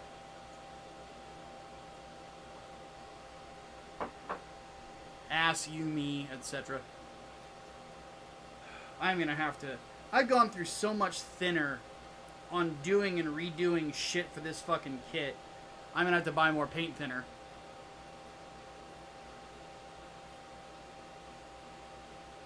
So that is a purchase I'm gonna have to make tonight that I don't want to make, because what I need right now, or what well, I've got a couple months before I could buy it. So the PS4 is in here now. So that way whenever October comes around, we can play through Bloodborne.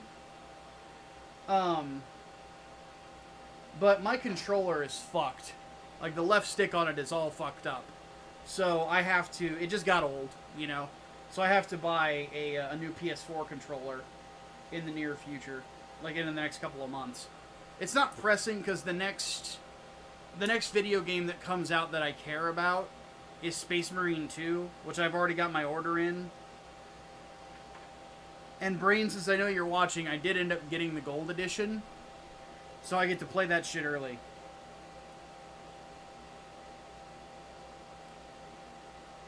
Not to mention, just the fact that it includes the season pass.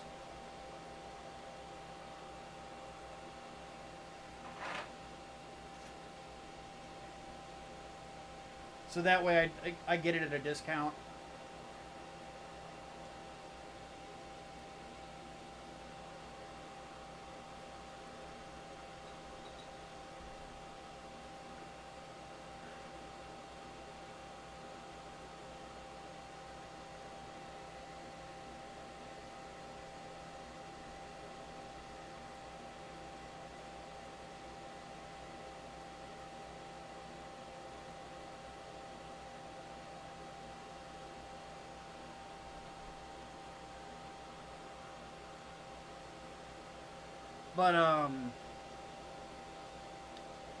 But yeah, like I don't plan on playing Bloodborne until it's Halloween time.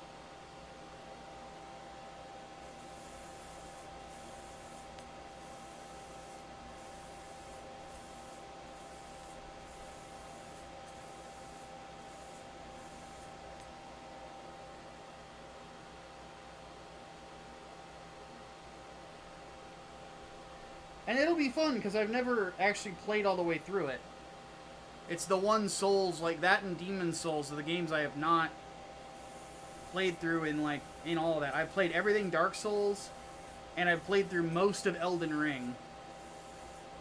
I've not played the DLC for that yet. Not really at the top of my agenda. Luckily, Sony is better about supporting old controllers than Microsoft. That is true.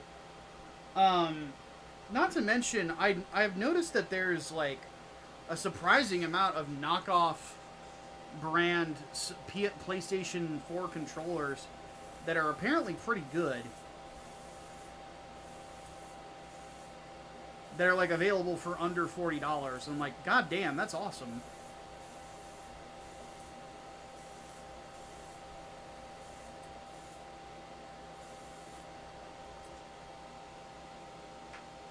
So, because to be honest, like, if I can buy a third party, I would rather buy a third party than I would, like, straight from Sony.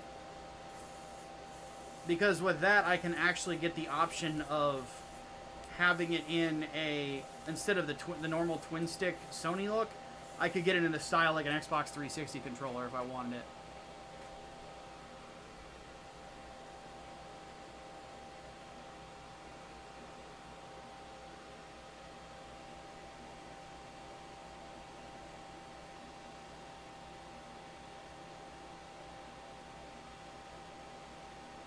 I think almost all the games featured on that plug-and-play can be found through Capcom Arcade Stadium and the recent compilations. Probably. AVP is just the big one. Just because of those rights issues, unfortunately. But it is what it is, you know.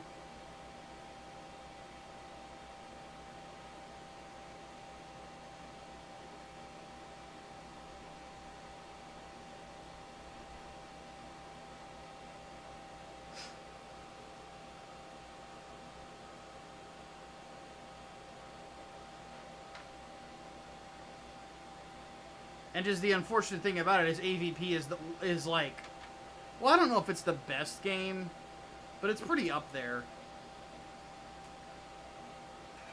Well, there's other good ones. There's like Cyberbots and fucking Cadillacs and Dinosaurs and things like that.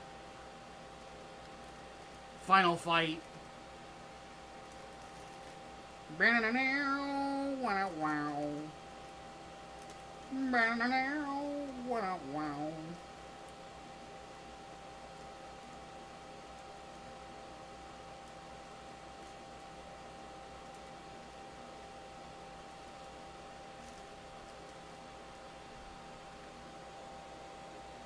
Also, just a random thought. Has anybody noticed in Street Fighter we've gotten every Final Fight playable character except for the tall blonde guy in 3 and Mike Hagar himself? Like, just for once, fuck Zangief. Give me Hagar. Zangief... Hot take. Zangief is fucking lame. Mike Hagar is the man.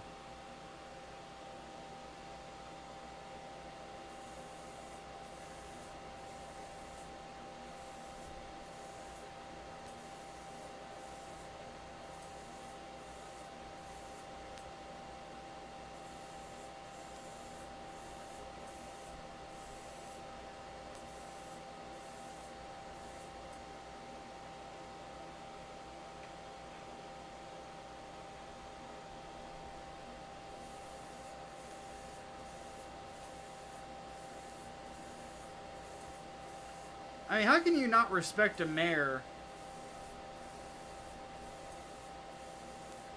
Whenever there's a crime reported, he's like, alright, give me a minute, I'll take care of this shit.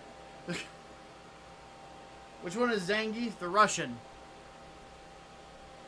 It was all about muster to power! Or whatever the fuck. God, that was embarrassing in fucking Street Fighter 5.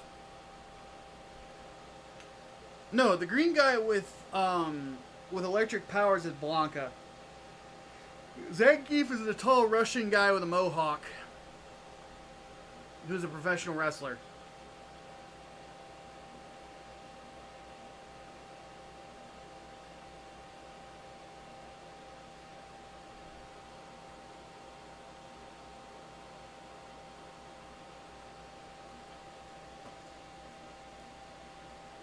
Though I suppose that the proper pronunciation of his name would be Zangief. But either way.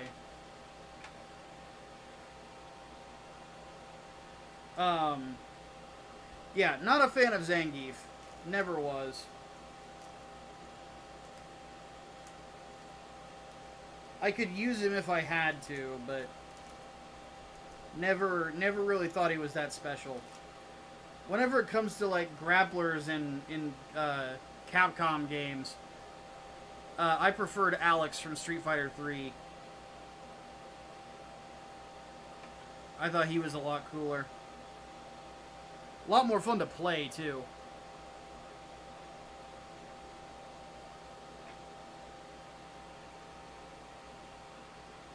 Not to mention, just the simple fact that there is a reference in Street Fighter 3 to the Andre the Giant Hulk Hogan stare down.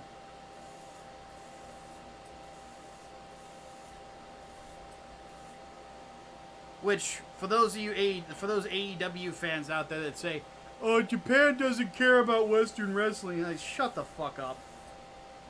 Shut the fuck up.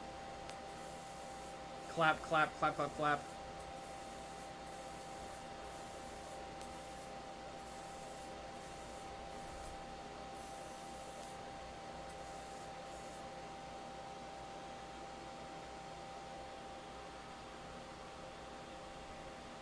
I'm hoping RE5 Remake retains the co-op. I would imagine it's going to. I mean, it would be interesting to see if they did it with the with the original vision, where it was going to be single player and like you had to deal with like the heat and shit like that. That would be interesting, but I would much rather have the cooperative. Just give it some more meat. That's the problem that I feel like Resident Evil 5 has, is that it doesn't have as much meat as 4 did. So I would add more to it, because I feel like it's a little too condensed. Yeah, lol, what? Japan fucking loves wrestling. Exactly. They love, you know, the Japanese watch Western wrestling as much as they watch their own shit.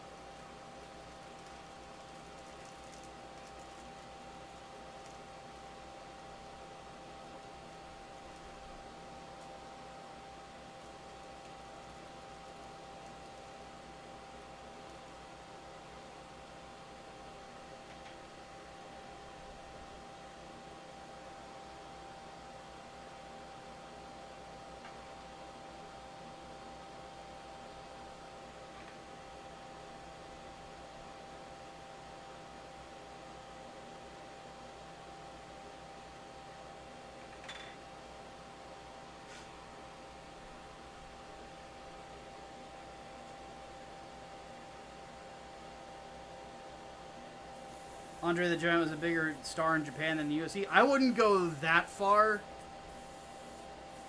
Andre the Giant is the reason that the WWE exists in the state that it is and ended up becoming a global powerhouse, was because of the Andre Hulk Hogan rivalry.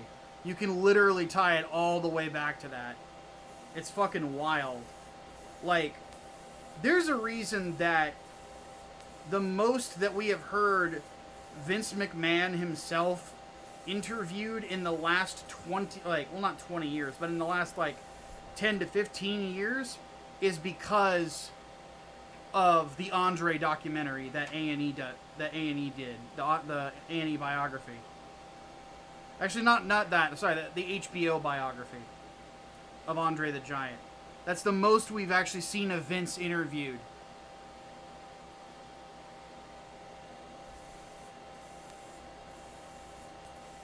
Like, Andre was huge in the States, man. Like, Vince's dad, the way he would do business with a lot of the other territories was, he would basically say, hey, I've got a couple guys that are coming off of television. I need some new challengers to the title. Can you lend me such and such person for maybe about 4 weeks? And then what I'll do for you is I'll give you a couple more weeks with Andre this coming season, to where, you know, he'll be down there for a little bit longer. I'll free him up for you. Because Andre was a huge,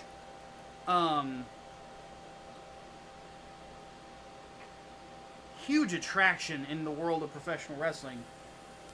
Especially in his prime, because he was big, but he was shockingly agile. I remember Michael P.S. Hayes and Jim Ross were once talking about that when Andre was thin and lean and younger, he had one of the best drop kicks in the business, and he was actually a really talented catch-as-catch-can wrestler.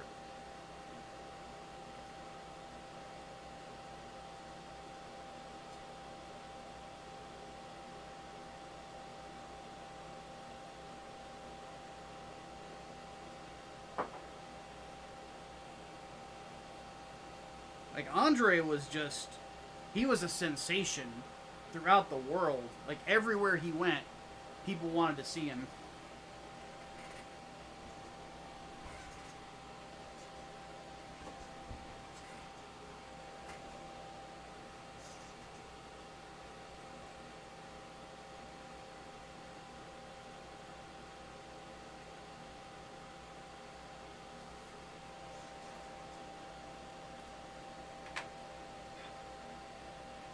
And I think a lot of it is the big guy just had so much charisma. He was such a believable babyface for a big guy. You know, and people just loved him. He was just this big, lovable dude. And then when he turned heel, like, everybody was in shock back in the day. They're like, holy fucking shit, Andre the Giant's a bad guy? He's hanging out with Bobby the Brain Heenan, that fucking prick? Like, say it ain't so, Andre. People were legitimately incensed about it.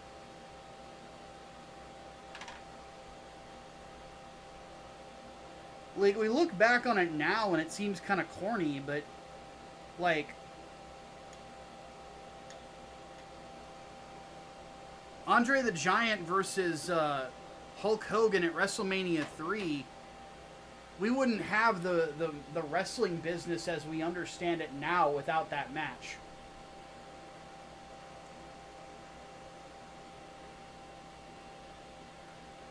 You know, effectively, like, professional wrestling does not become what it is unless it is built on the shoulders of Andre the Giant.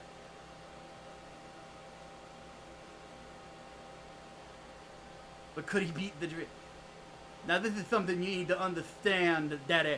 When it comes to a wonder of the world like Andre the Giant, there was no parallel. There was nobody that could match him. He was so big, so powerful.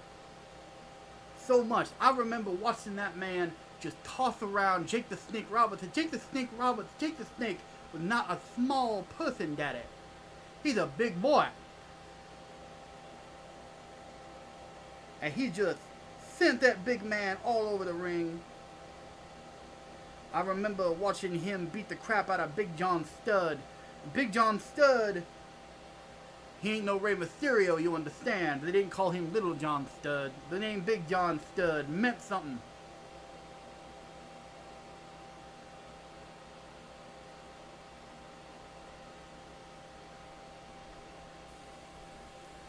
And you never really found another giant like that, if you will.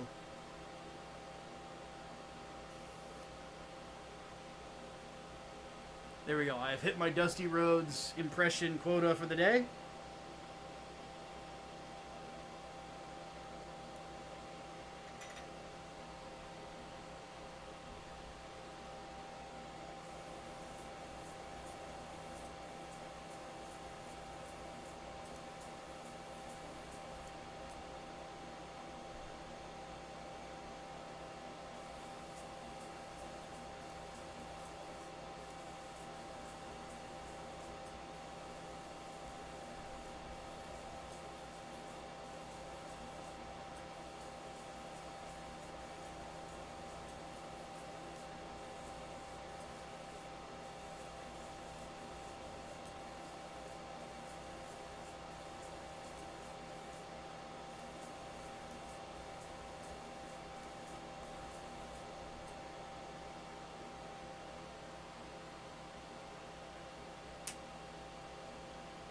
Ruh-roh.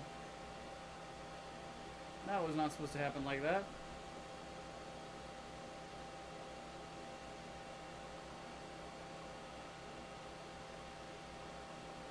But yeah, Andre was something special, dude. Like, he was super popular everywhere.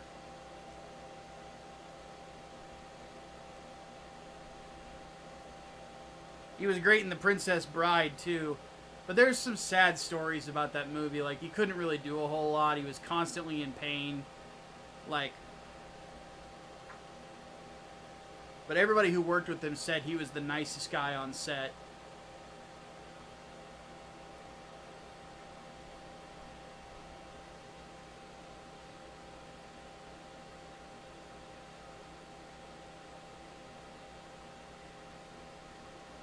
You know, Andre was one of those guys that they say he'd be a very giving person. As long as you were nice and considerate, he was your best friend. But he did have people he didn't like. Because he felt like he wasn't getting the respect from them. The Iron Sheik being one of them. Because Sheik just mouthed off all the fucking time.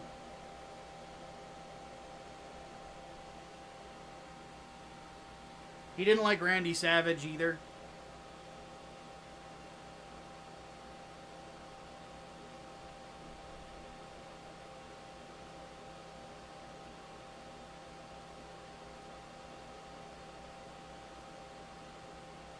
But most of the time, the big guy was just, you know, playing cards, drinking beer,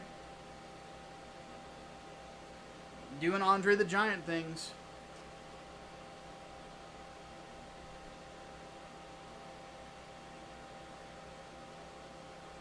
I just think it's funny. I love how Hogan tells the story of he just goes backstage like, "Hey, big brother, what do you want to do out there tonight, man?"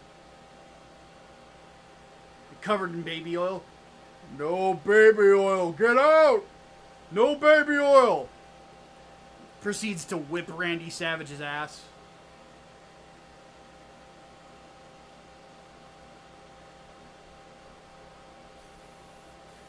That's one thing that I absolutely adore about, like, professional wrestling. Just listening to the stories. Because so many wrestlers are such great storytellers. Or people just involved in professional wrestling, is you just learn how to tell a really good story.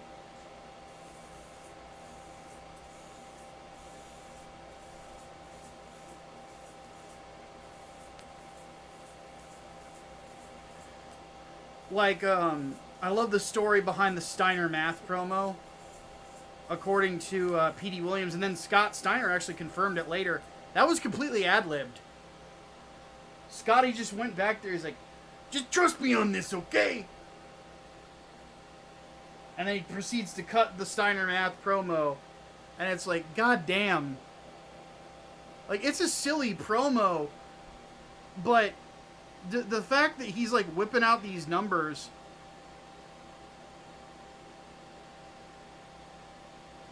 in such a Scott Steiner way. They say all men are created equal. But you look at me and you look at Samoa Joe, and you can see that that's not true. I just loved how much he hated Samoa Joe.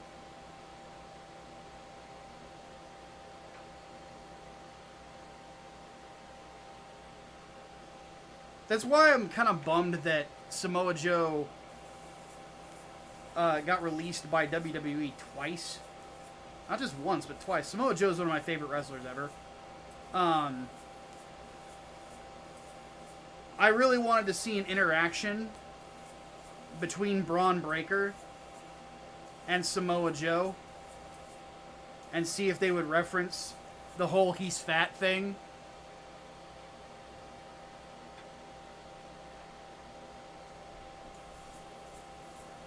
Which, oddly enough, there is video of the two interacting, sort of.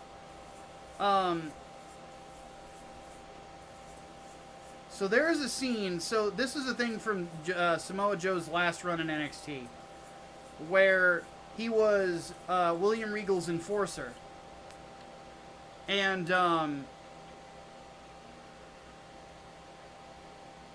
there's a scene backstage where he chokes out Adam Cole in like 2 seconds. And one of the security guards that is there, that is trying to break everybody up, is Braun Breaker. I watched that clip again recently and I saw that. I'm like, wow, that's kind of cool. Because I think, like, there's other guys that are, like, now, like, the bigger names in NXT that were the security force in that video. I think Trick Williams is in there. I saw, well, they got rid of Von Wagner, but he's in there. There were a couple others I recognized, too. I think Wes Lee was another one of them.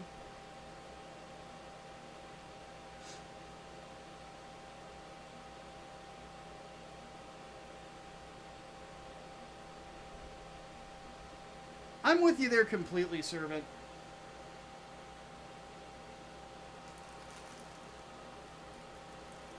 The other thing that I criticize AEW for is that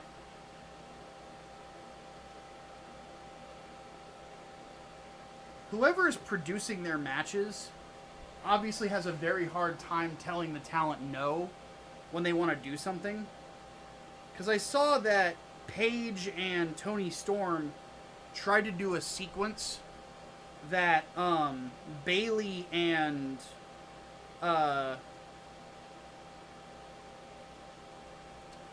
Becky Lynch had done not too long ago. And it was just like it was on like half speed. And the reason for it is that as much as I like Saraya as a performer, I always felt like when it comes to the girls, she was always one of the best mic workers, one of the best talkers in the women's division. I never thought that Saraya was particularly, when she was Paige, I never thought she was particularly athletic. You know, she, so by trying to have them do that type of a sequence, because no offense to Tony Storm either, Tony's getting up there. Like, she's in her 30s now. Like, the explosiveness she used to have just isn't as much there as it used to be. And again, no disrespect to her. She's a hell of a performer. But, she's a hell of a performer in different ways.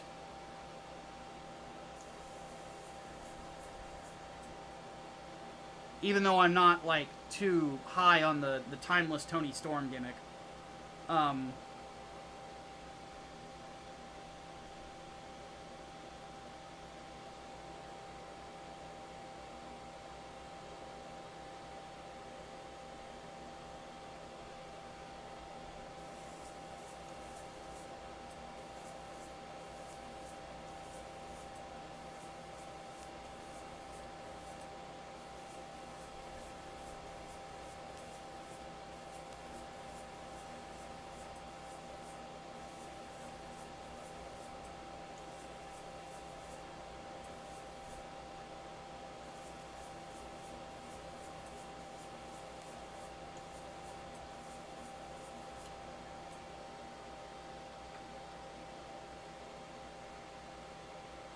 You're on and off when it comes to AEW. That's the same way with a lot of people, man. I can't really bring myself to watch it because they have such a talented roster full of wrestlers that I enjoy or have enjoyed in the past, but the work that they're doing now just is not, it's not landing for me.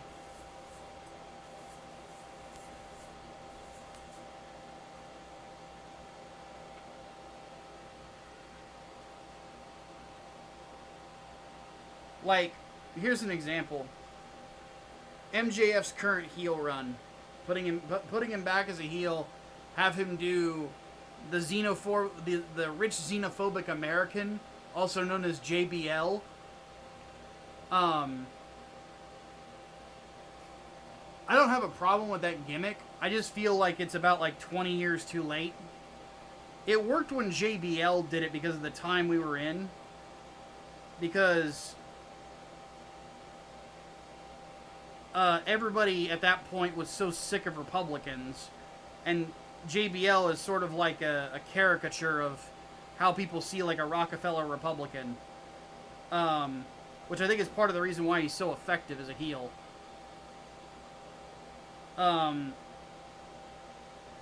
MJF is, he's never been a bad heel, but it's not the same as, the reason that it works for Bradshaw is because he has the stereotypical Southern sort of feel to him. He looks like he just walked off an oil field, you know?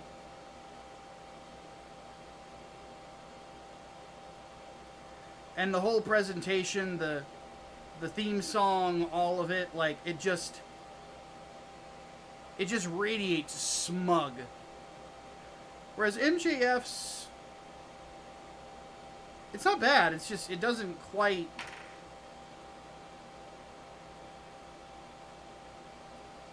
hit the same.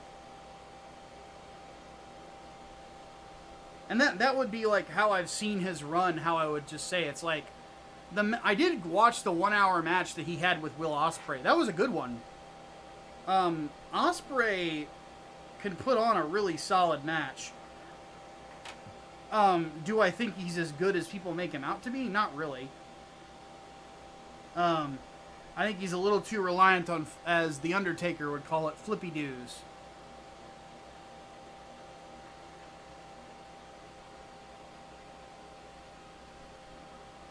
But I do appreciate that they actually did a match like that. I just wish they hadn't done it on television.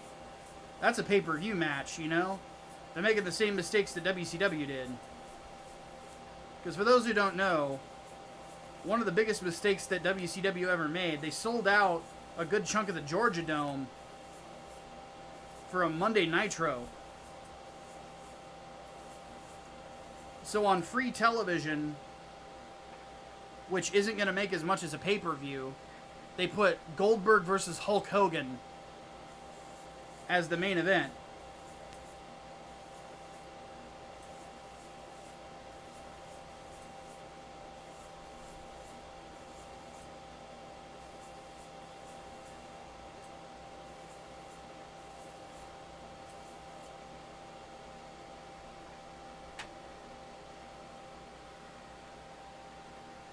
Which, by the way, for the time, tremendous main event, right? Goldberg is your rising star.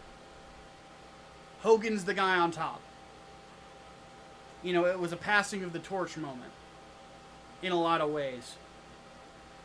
But the fact that it was on free TV just kind of, like, you lost a lot of money. That could have sold, like, 1 million pay-per-views at that time.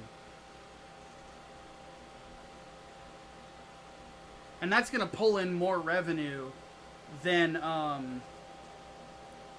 just, like, your average television broadcast.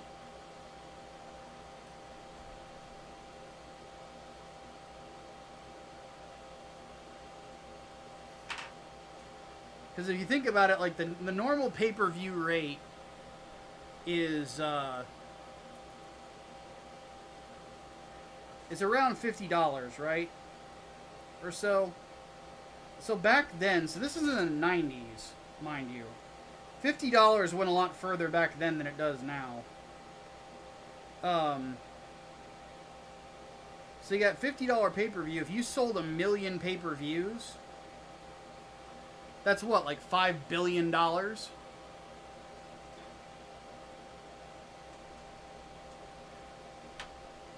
would have been huge business for WCW, but Bischoff was just thinking, I have to keep beating Vince McMahon in the ratings.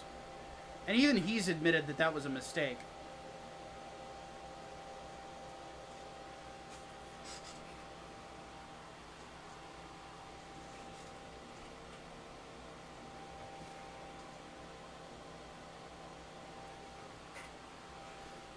And I think that's part of the reason as to why Eric Bischoff is so down on Tony Khan, is like, he looks at Tony Khan and he sees a guy literally making all the mistakes he did, and it has to be frustrating. Because a lot of the guys that I've seen that are like the biggest critics of AEW legitimately want it to be good. They want things that they can enjoy off of it. But the problem is that there's obvious problems with the program. There's obvious problems with the roster. There's obvious problems with how it's run. And instead of addressing them, Tony Khan is basically having his wrestlers go out and try to tell everybody that everything is fine, everything is dandy, everything's okay, we're having fun. Don't hate on us for having fun. Aren't you having fun? Fun, fun, fun, fun, fun. Watch me break my leg. Fun, fun, fun. You know.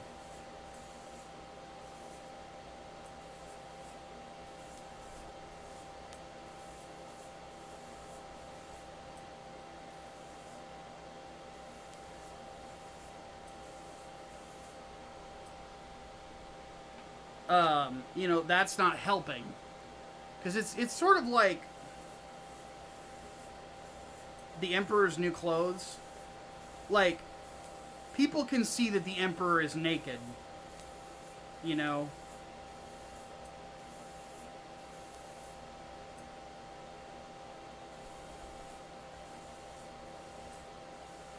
And you can't, like, it can't gaslight people into not seeing what's going on. Not in the information age. It just doesn't work like that. And even to me, it's sad, because Servant can attest to this. I liked AEW at the start. I was really psyched for what they had to offer. There were some things I wasn't a huge fan of. But I was somebody who had watched Kenny Omega in New Japan and the Bullet Club and stuff like that. But it was just like, I'm watching it and a lot of it was just very stale. But then there would be a sequence that was really cool. Like when I saw Eddie Kingston.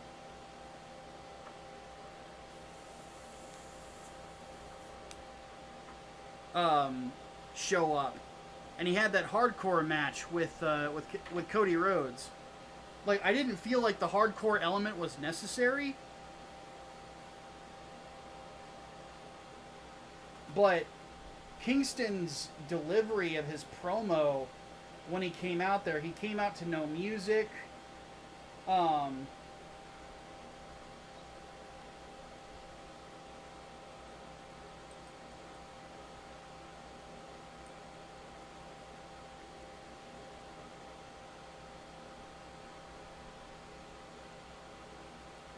Stuff like that. Have a good night, Mata. His promo on Cody was great. He threatened Arn Anderson with, like, no hesitation. Tells you, like, he's not scared of anybody. Like, it was just great stuff. What's another good one? Oddly enough, another great Eddie Kingston moment. Him and Miro, when Miro was the TNT champion. You know, redeemed D's nuts. That was a great promo.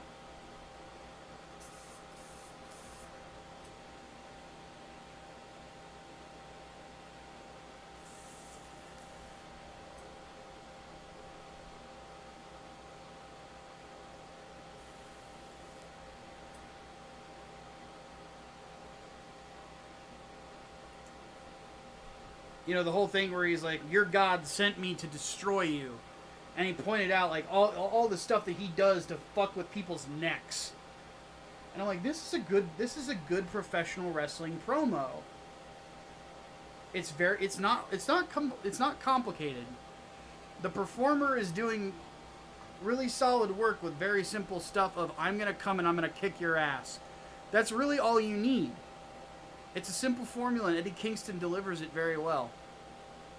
You know, like, I was a fan. I was really stoked about watching it from week to week. Then CM Punk came in, and I'm like, oh, this is getting really good. And then when Punk left, it just all fell to shit.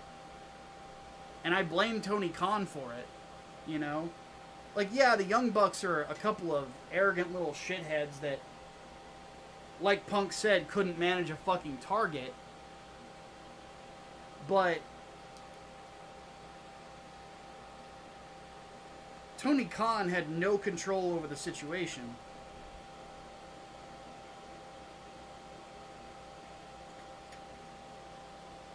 And when you're the boss, it's expected of you to control the situation. You know? Like, if I was in Tony Khan's shoes, and obviously I've never ran a professional wrestling promotion, but if I were in his shoes and I've got issues between, you know, my top drawing talent and then everybody else, I'm going back into that locker room and I'm saying, look, I don't know what everybody's issue is with everybody else, but I'm going to clear up a few things. First and foremost, I'm the one who moved Colt Cabana to Ring of Honor. If that bothers you, and you want to be on Ring of Honor too, let me know. I will put you on there, and you can work with Colt, and you can help him out if you so choose. But it was not Punk's decision to put him there, and he doesn't have that kind of power. Second, if anybody out there goes into business for themselves on the microphone ever again, I am fining you $250,000 on the spot.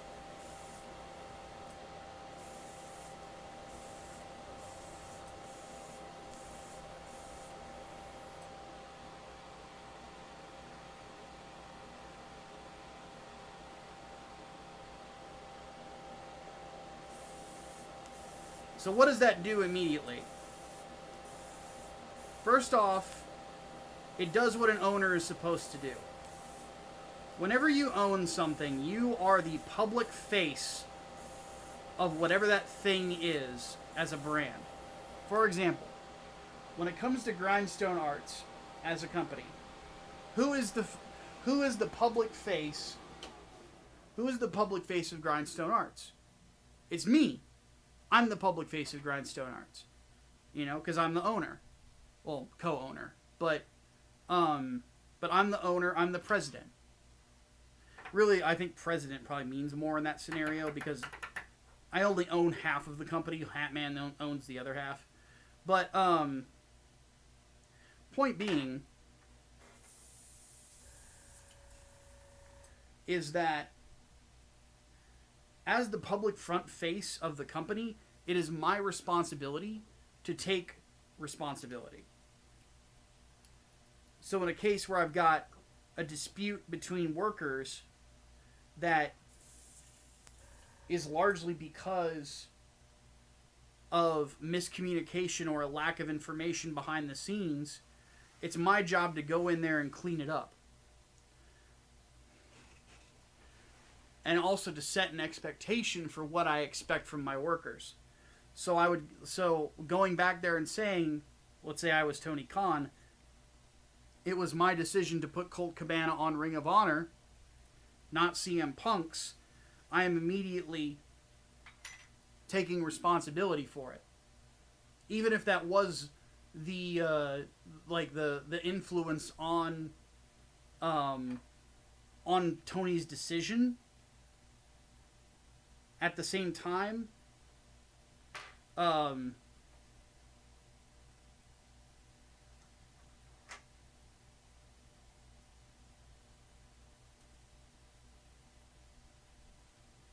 there needs to be like you're taking ownership. That's something that they tell you a lot in like customer service.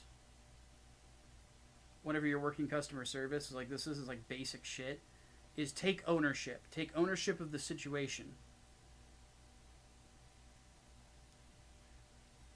Take ownership like you own the company. Own it. Take it in. Don't pussyfoot about it. Don't get all fucking mealy mouthed. Just take ownership of the situation. Be like, all right, this did not work. Let's fix it. Let's make it work. You know. So that's the first thing that I would do.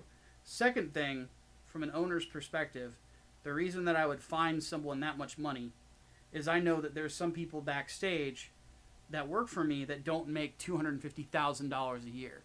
So immediately what the locker room sees is that I am setting a standard for how they are to behave backstage. And whenever they're out there performing. My expectation as the owner is that they are going to be professional and they are going to work with the person across from them. And if they do not do so, there will be harsh penalties that could fuck you over for an entire year.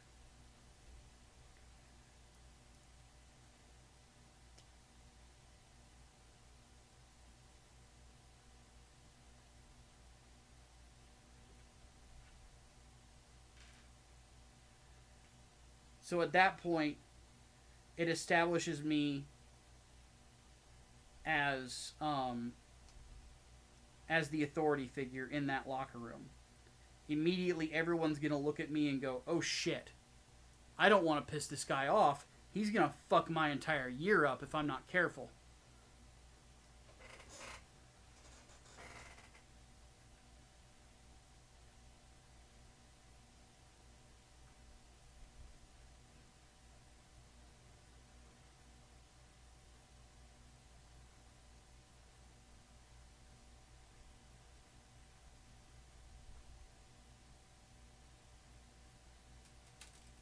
Motherfucker.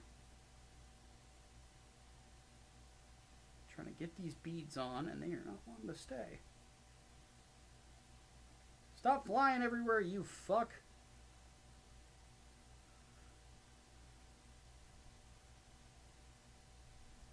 But that's part of ownership, man.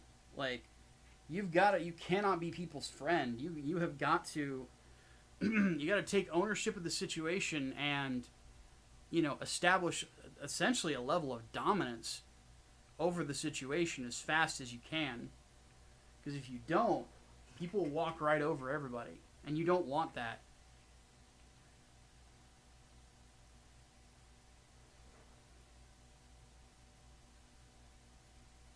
Okay, so this is nice and dry. So we've got to... I need to look at a reference for this.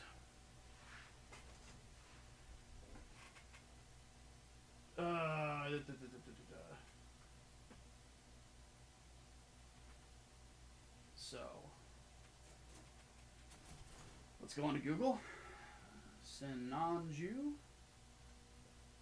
How long have we been going? Oh god, we've almost been going for 3 hours. Fuck. We might have to call it soon.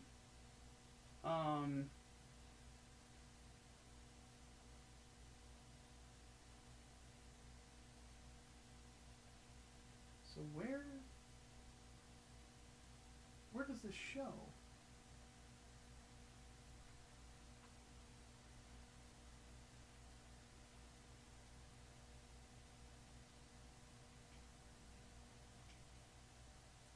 Okay, now I see it. In regards to merch, AEW stuff does not move like the WWE stuff still does. Source, I worked along it. Yeah, there you go. Like, Servant can speak to it.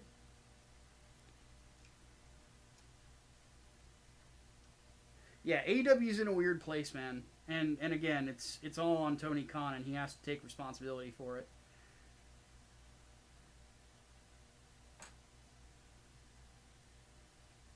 Like, that was one of the first things I ever learned whenever it came to people teaching me business. Because I've mentioned before that I worked for a hotel when I first moved here to the Bloomington area, right? I know I've mentioned it more than once.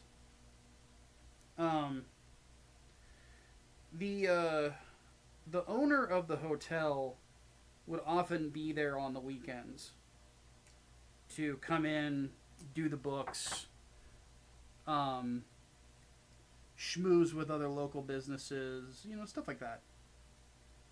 And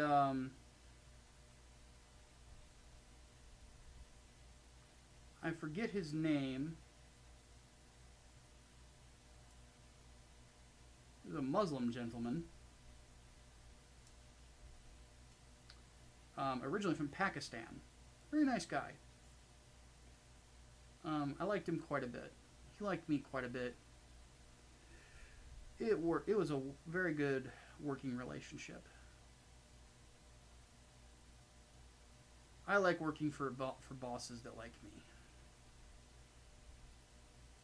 But he was a guy that taught me a lot about business.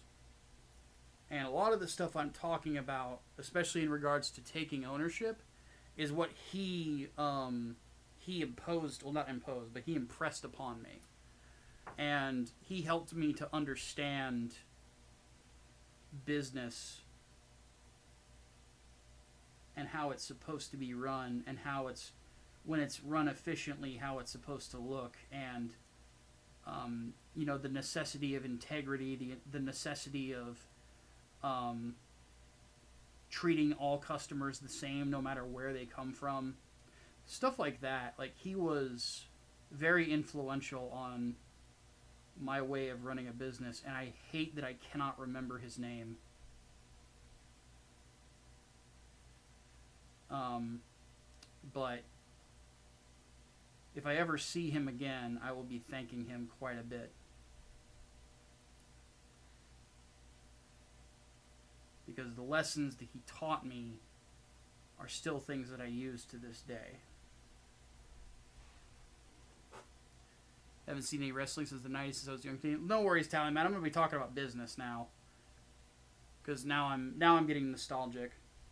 One thing I've actually thought about doing is going back to work at that hotel just part-time. Just to, save up some money while we continue to grow the YouTube channel, because things are growing, things are popping little by little. We're on track to possibly gain another 1,000 subscribers this month, man, which is very exciting.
But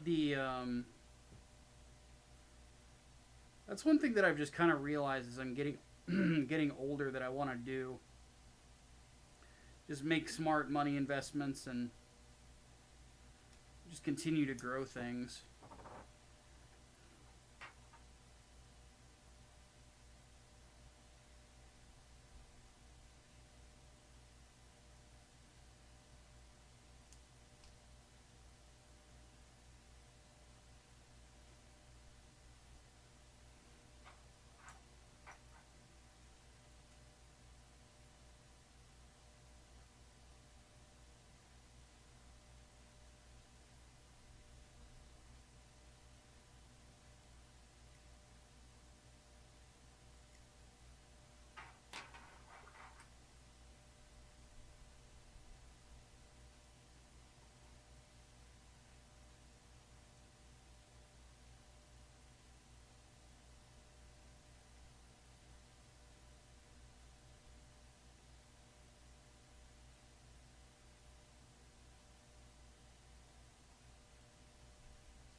goodness.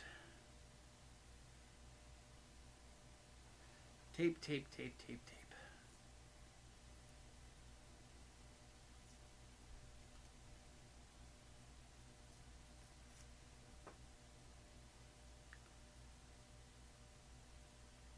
It is kind of a shame that the reverse wash worked in some places really well, but didn't really work everywhere.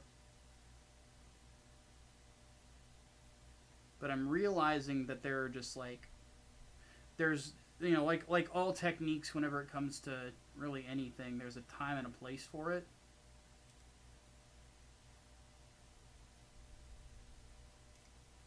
And I'm realizing like the way that certain parts sit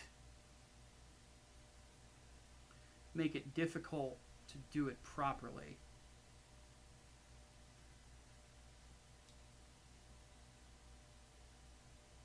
Like this, though, will not be too hard to... like the masking on this so far has not been very difficult.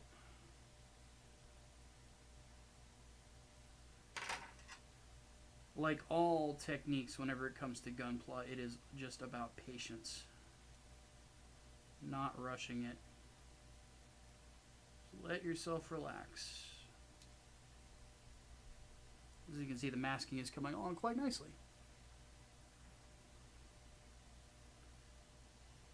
That was another thing that working in the hotel business taught me, is the necessities of patience.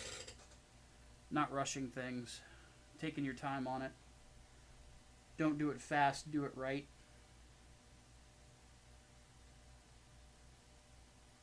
Because the one thing that I would do whenever I was working in the hotel is I scheduled out my evening.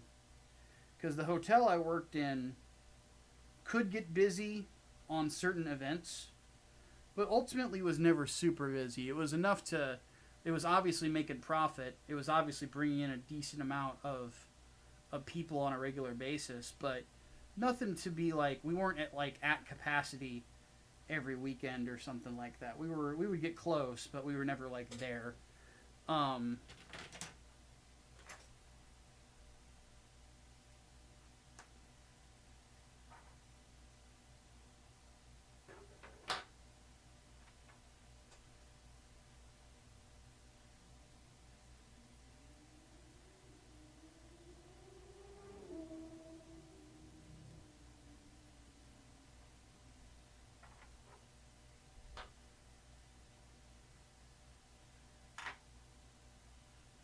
But it was a nice spot to work. So whenever everybody got checked in, whenever everybody would go to bed, like 12, 1 in the morning, about 12 I would run my numbers. I would run my, do my bookkeeping.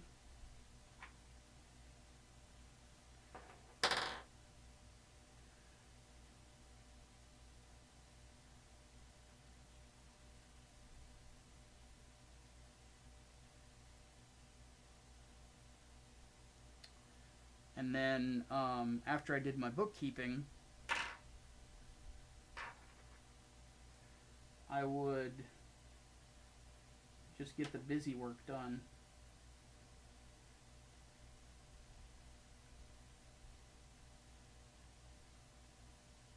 Which was like stuff like mopping the floors, sweeping up, just cleaning stuff.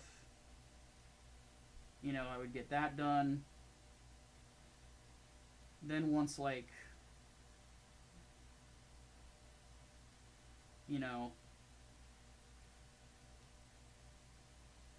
or 4 in the morning would come around, I would prep my breakfast stuff, get that rolling.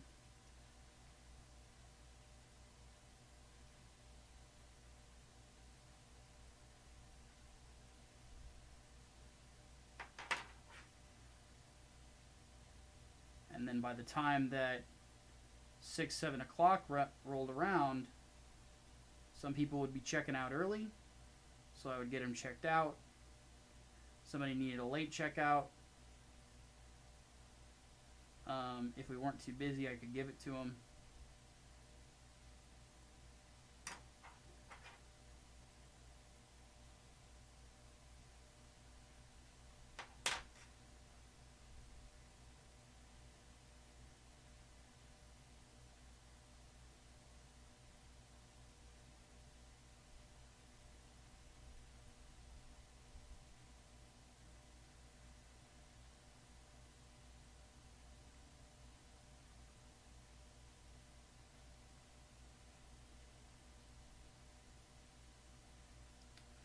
But that was another thing that I learned with that job was time management.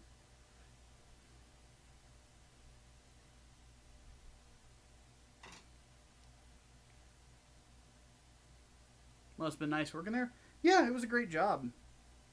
I miss it, you know. I actually went back there and worked there again at a different time after my first year there. I worked there for another 3 months, like a couple years later. And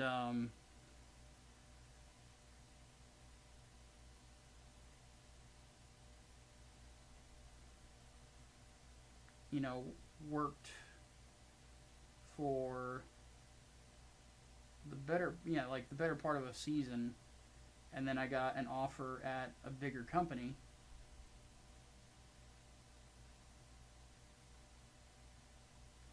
So I took that offer. But yeah, it was a good job. I wouldn't call it cushy. It could get kind of ugly at points. I did break up fights at different points and stuff like that.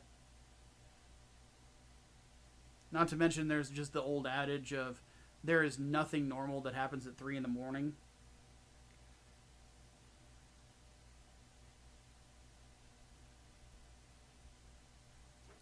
But ultimately, like, I didn't have any complaints. The only thing that was a problem was the pay was really low.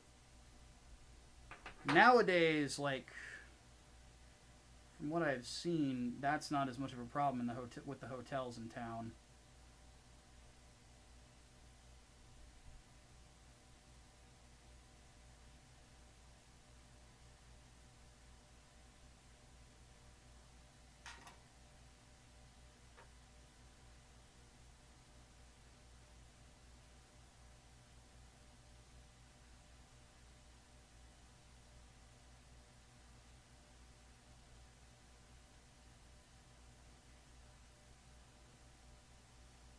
And the great thing about one of the hotels I worked at that I at least didn't mind so much was we actually had a huge parking lot, so it was great for truckers.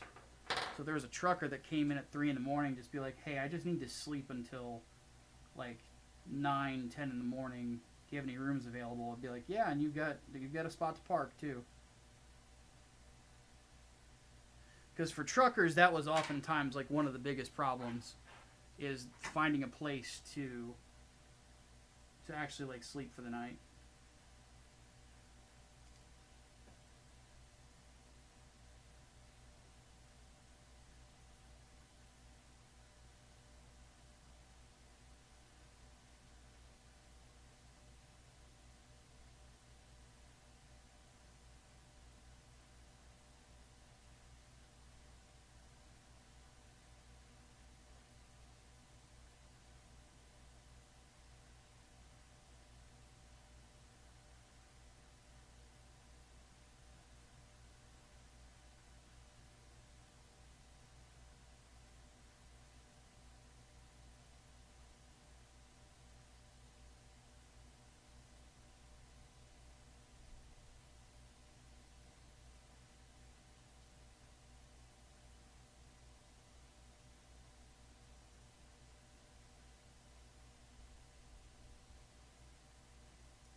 This tape does not like me very much. I'm gonna have to do a thing here.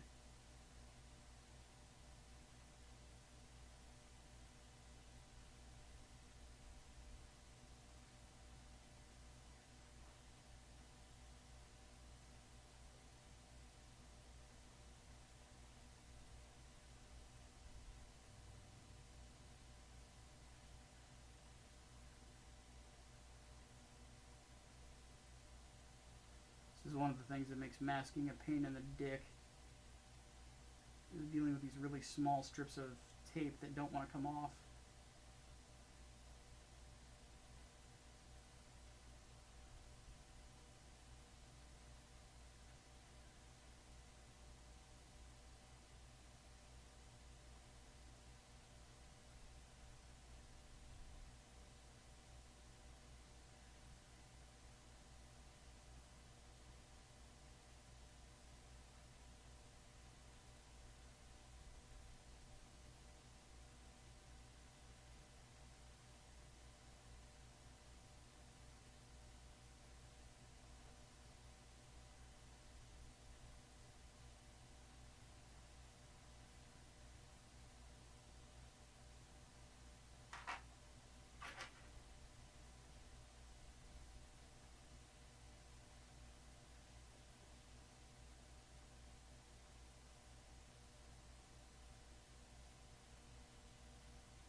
Okay.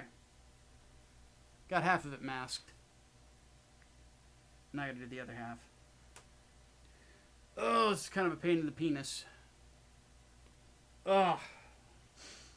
Good neck pop, though.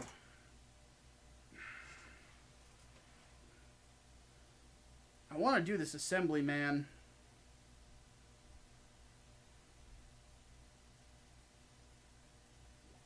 You know what I'm going to try?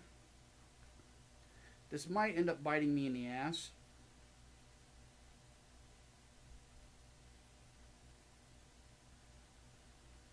We'll see what happens. I'm going to take a bigger piece of tape and just press it in hard and see what happens. See what it does.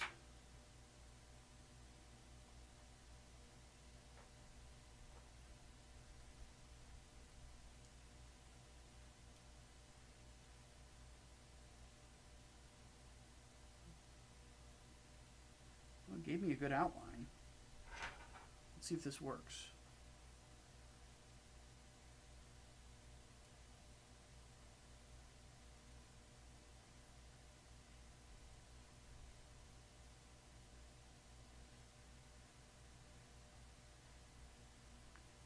Oh, you guys aren't seeing this that well. Hold on.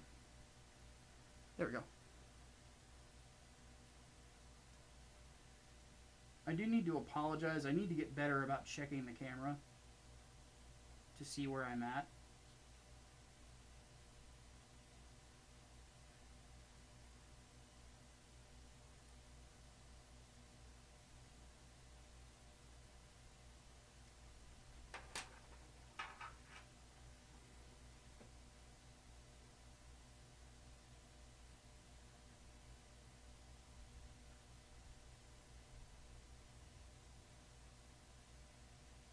I did the exact opposite of what I was supposed to do. But you know what?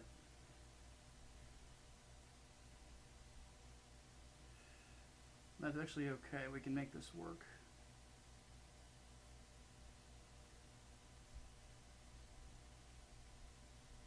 I'm not supposed to peel this part. I'm supposed to peel the other part.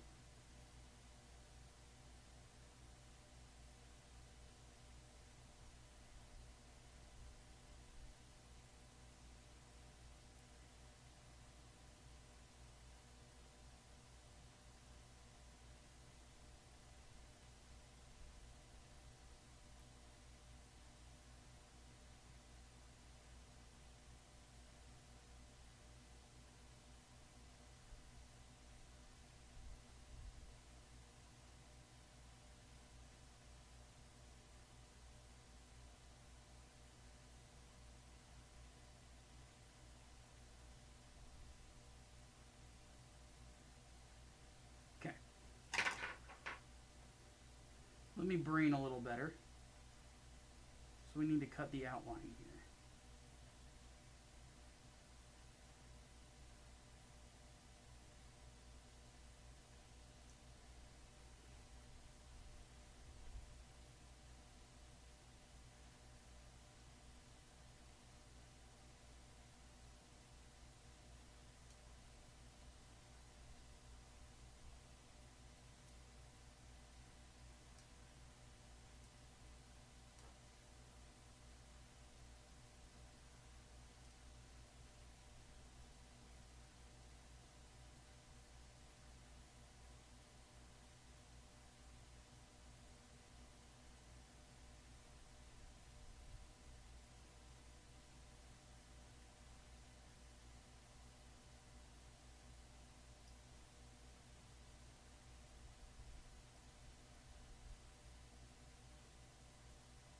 Fuck.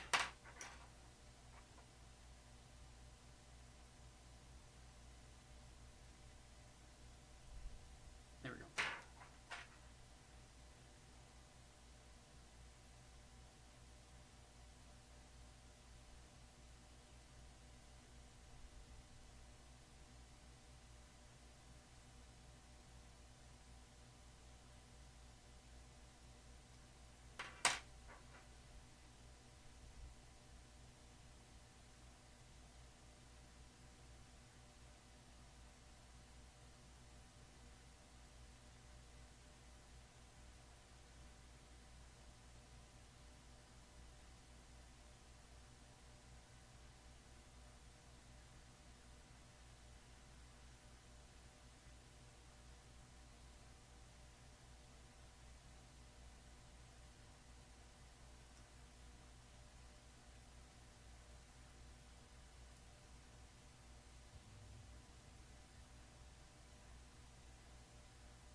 rough as this looks, it's actually working.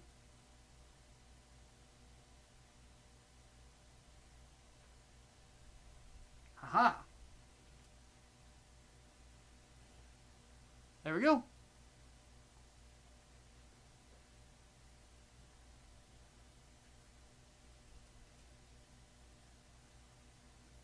Yeah, it does take a lot of patience to do it.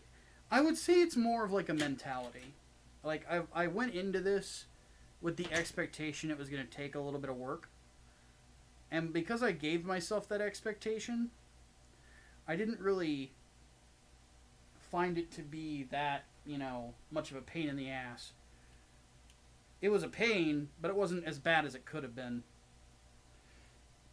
So now we just paint it, you know? So let's grab our gold. Have a good night, Sebastian.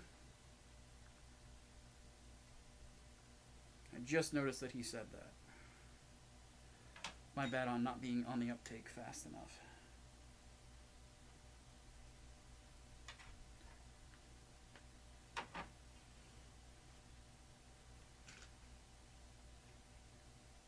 A little bit of thinner.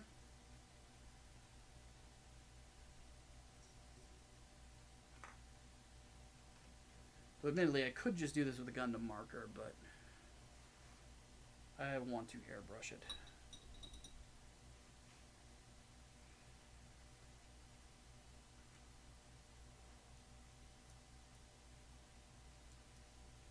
But the next time I also do this, I'm told that it's better to do the enamel, if you're doing the enamel method, or with enamel paints, or not enamel, acrylic over lacquer, to use lighter fluid for the reverse wash instead of another paint thinner.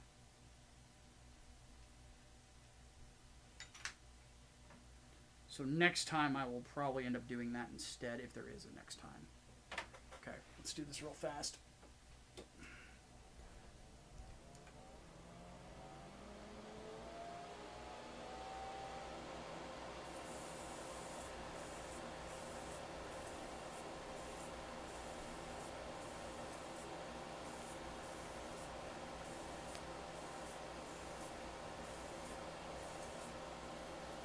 Dunzo.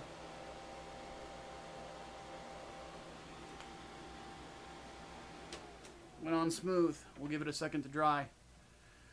They're not using an audience score on Rotten Tomatoes anymore? Oh, that's stupid. Well, they're doing it for stuff like The Acolyte, because likely they're getting nasty messages from Disney and stuff like that in regards to, you know, the feedback that they're getting.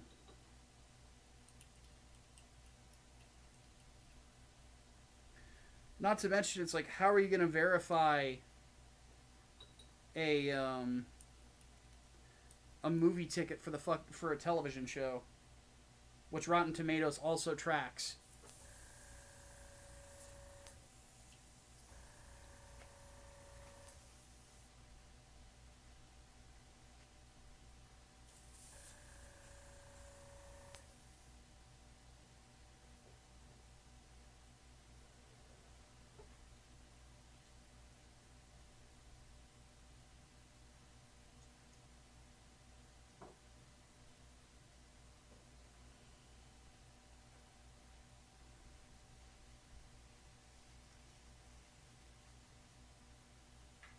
It's not very well thought out, is it?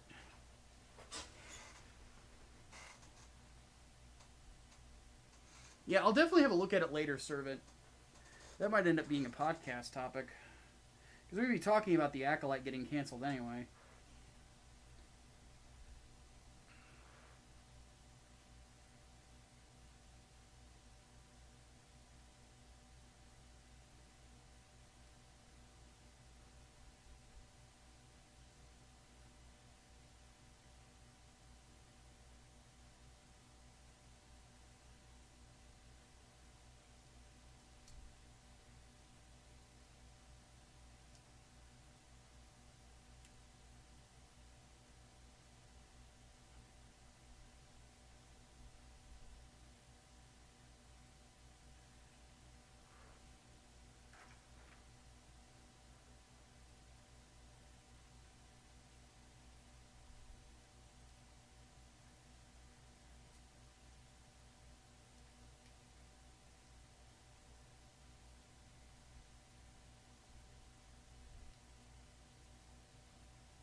Where's my precise tweezers? I just had them. Where'd I put them? Huh. Probably right under my nose somewhere. Well, not a big deal.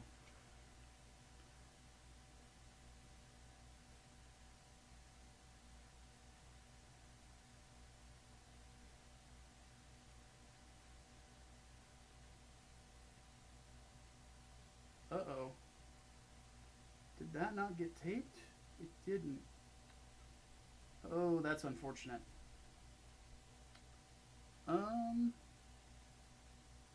That one will have to get touched up then real quick.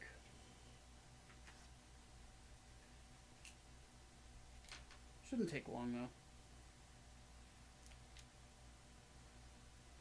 I'm actually going to take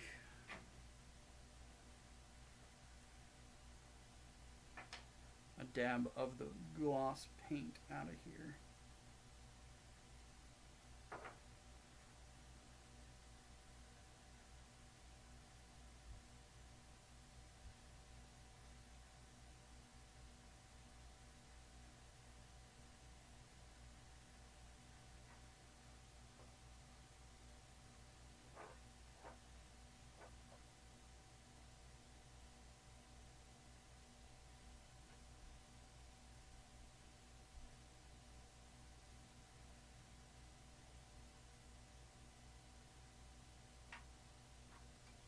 There we go.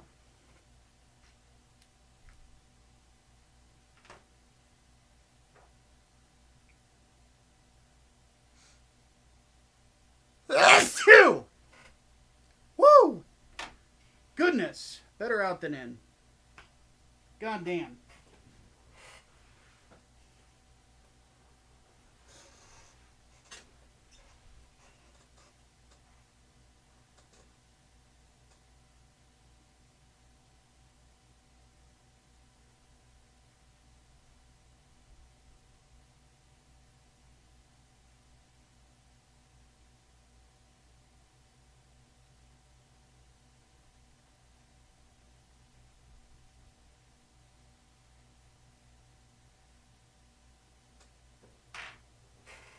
This is driving me crazy. Where are those tweezers? There they are.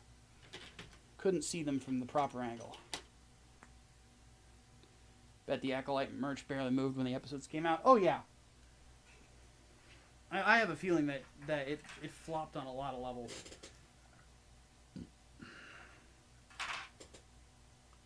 Granted, it didn't really have a concept that really a lot of people were interested in.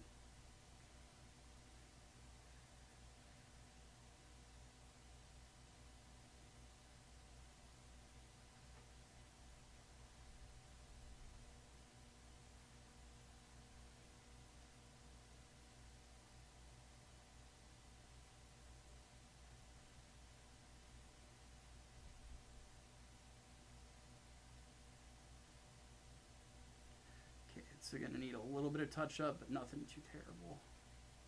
At least on that side. On this side, it is also going to need a little bit of touch up. Okay. Still, this looks a lot better than it did before. Well, actually, I wonder. You know what? I feel like I'm overthinking this. Let's assemble it. Let's just assemble it, see how it looks.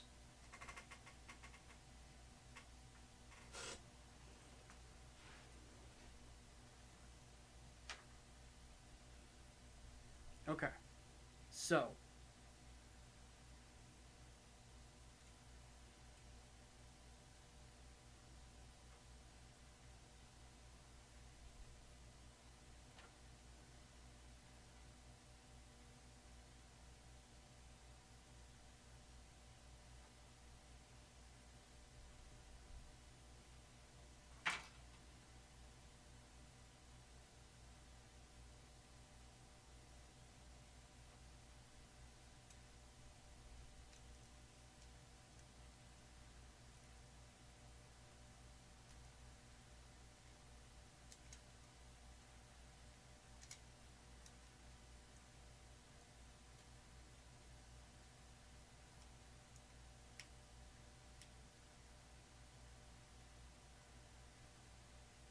Actually, that looks perfectly fine. I don't know what I was fussing about. Too much for perfectionists, I think.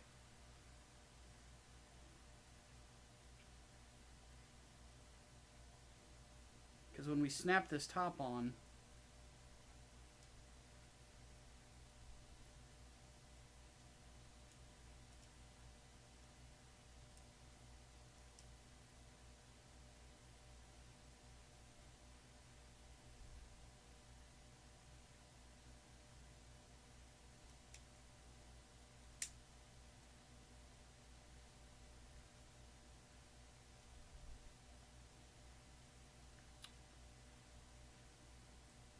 right as I say that.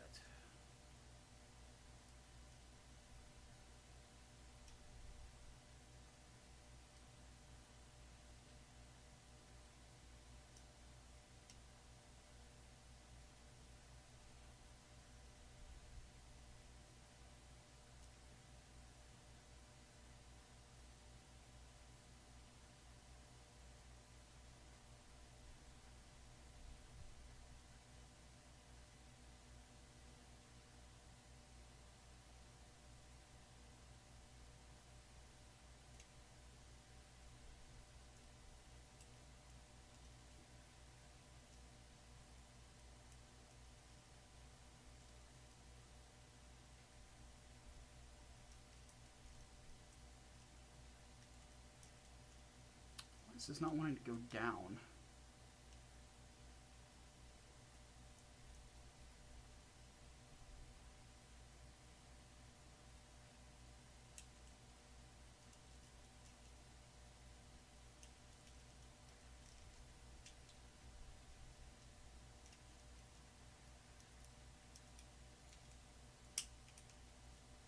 There we go.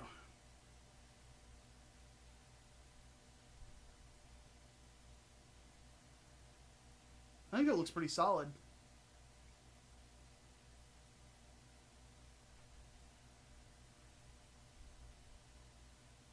Don't stop streaming. Stream forever. I gotta log off and get some work done at some point.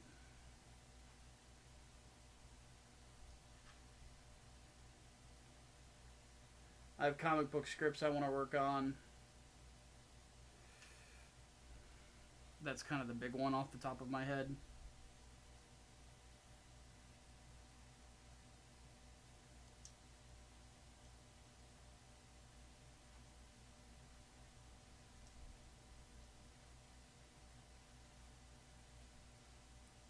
Okay, got that.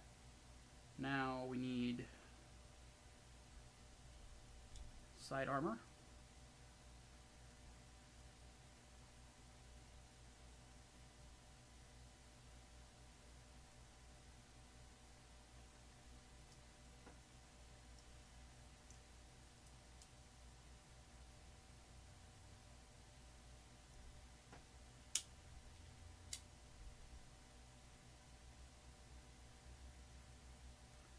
These did not snap down properly on the back. There we go.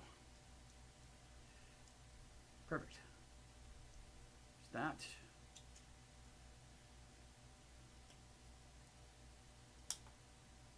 That.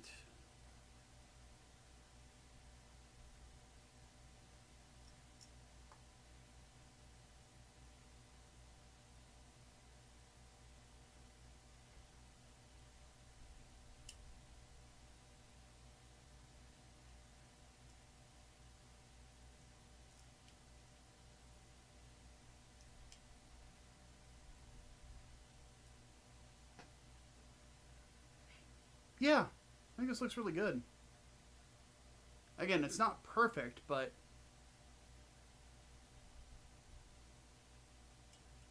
I thought Optimus had made a really good point this week on the podcast where he had said you can't let perfect get in the way of good.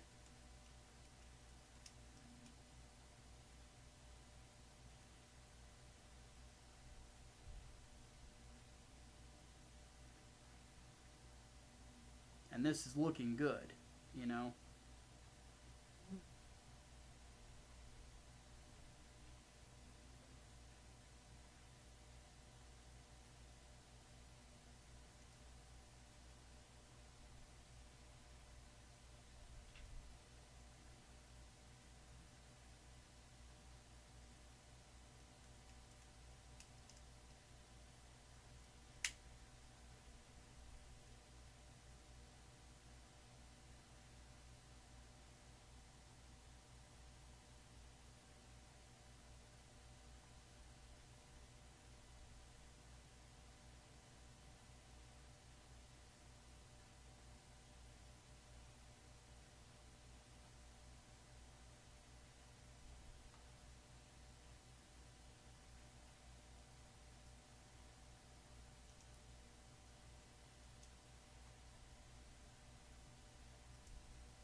What do you guys think?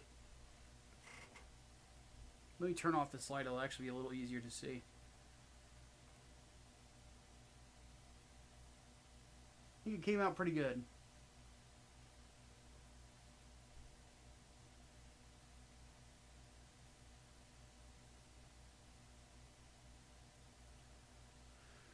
Let's go ahead and assemble the rest of him. So,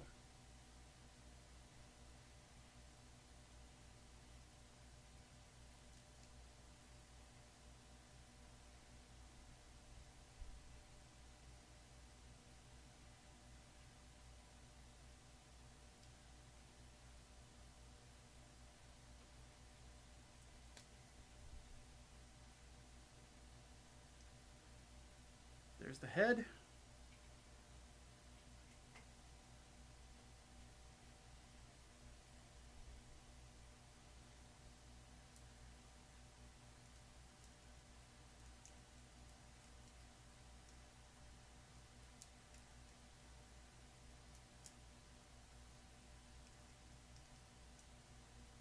There's one arm.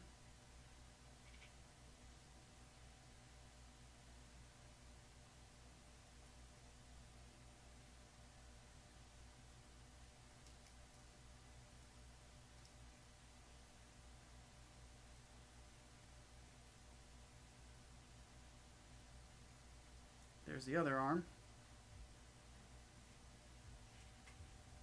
Now the waist unit.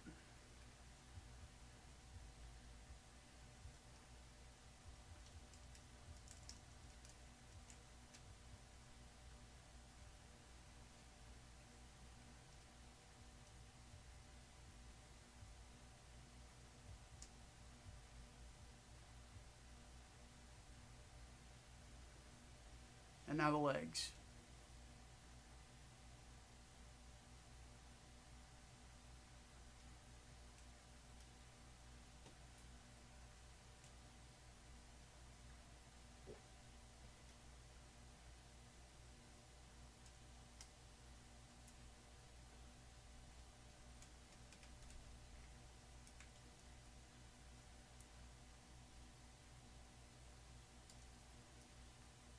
And there we go.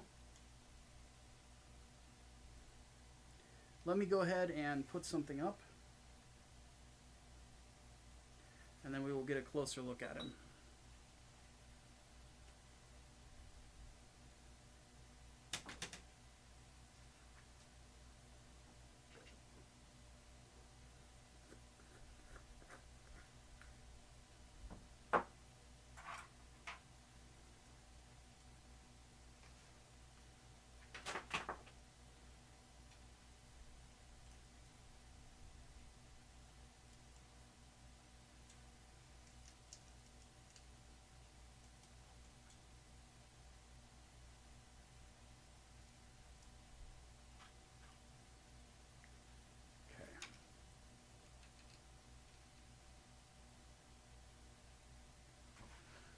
Wow. What do you guys think?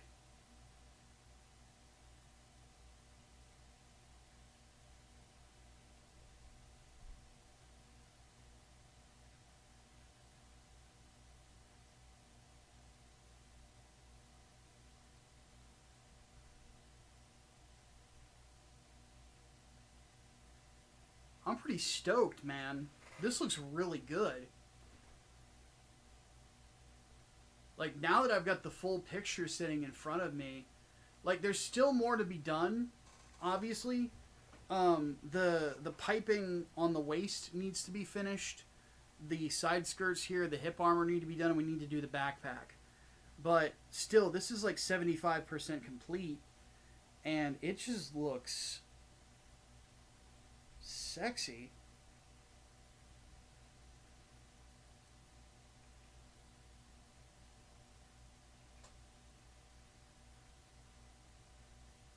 Just the color separation especially, I think I nailed it.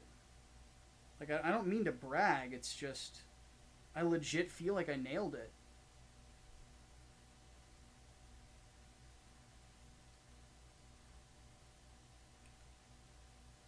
Alright, let's go ahead and do a redirect. I think Lolly is streaming Final Fantasy tonight. I'm going to set this guy up over here by my tall geese for now, just as a reminder to do more work on him. We'll do a size comparison real quick, too. Just to give you an idea of how big the Sinanju is compared to kits from Gundam Wing. Check this shit out. Let me put myself on camera.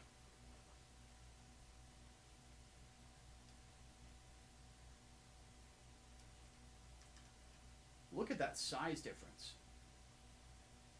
The Sinanju is almost 2 tall geese in size. That's wild.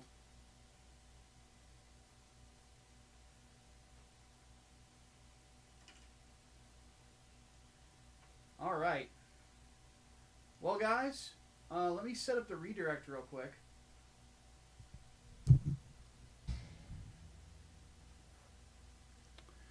Good stream. I'm sorry I was late, but, you know, it is what it is. Thank you for super chats and memberships tonight, guys. Very much appreciated.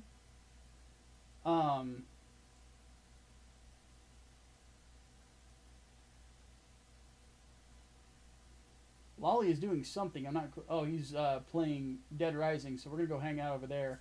I'm gonna hang out over there, eat donuts, and admire my work.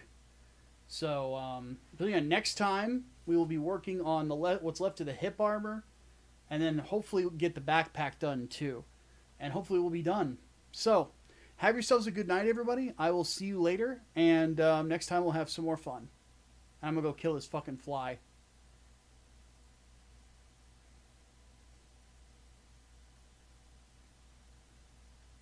Come here, you son of a bitch.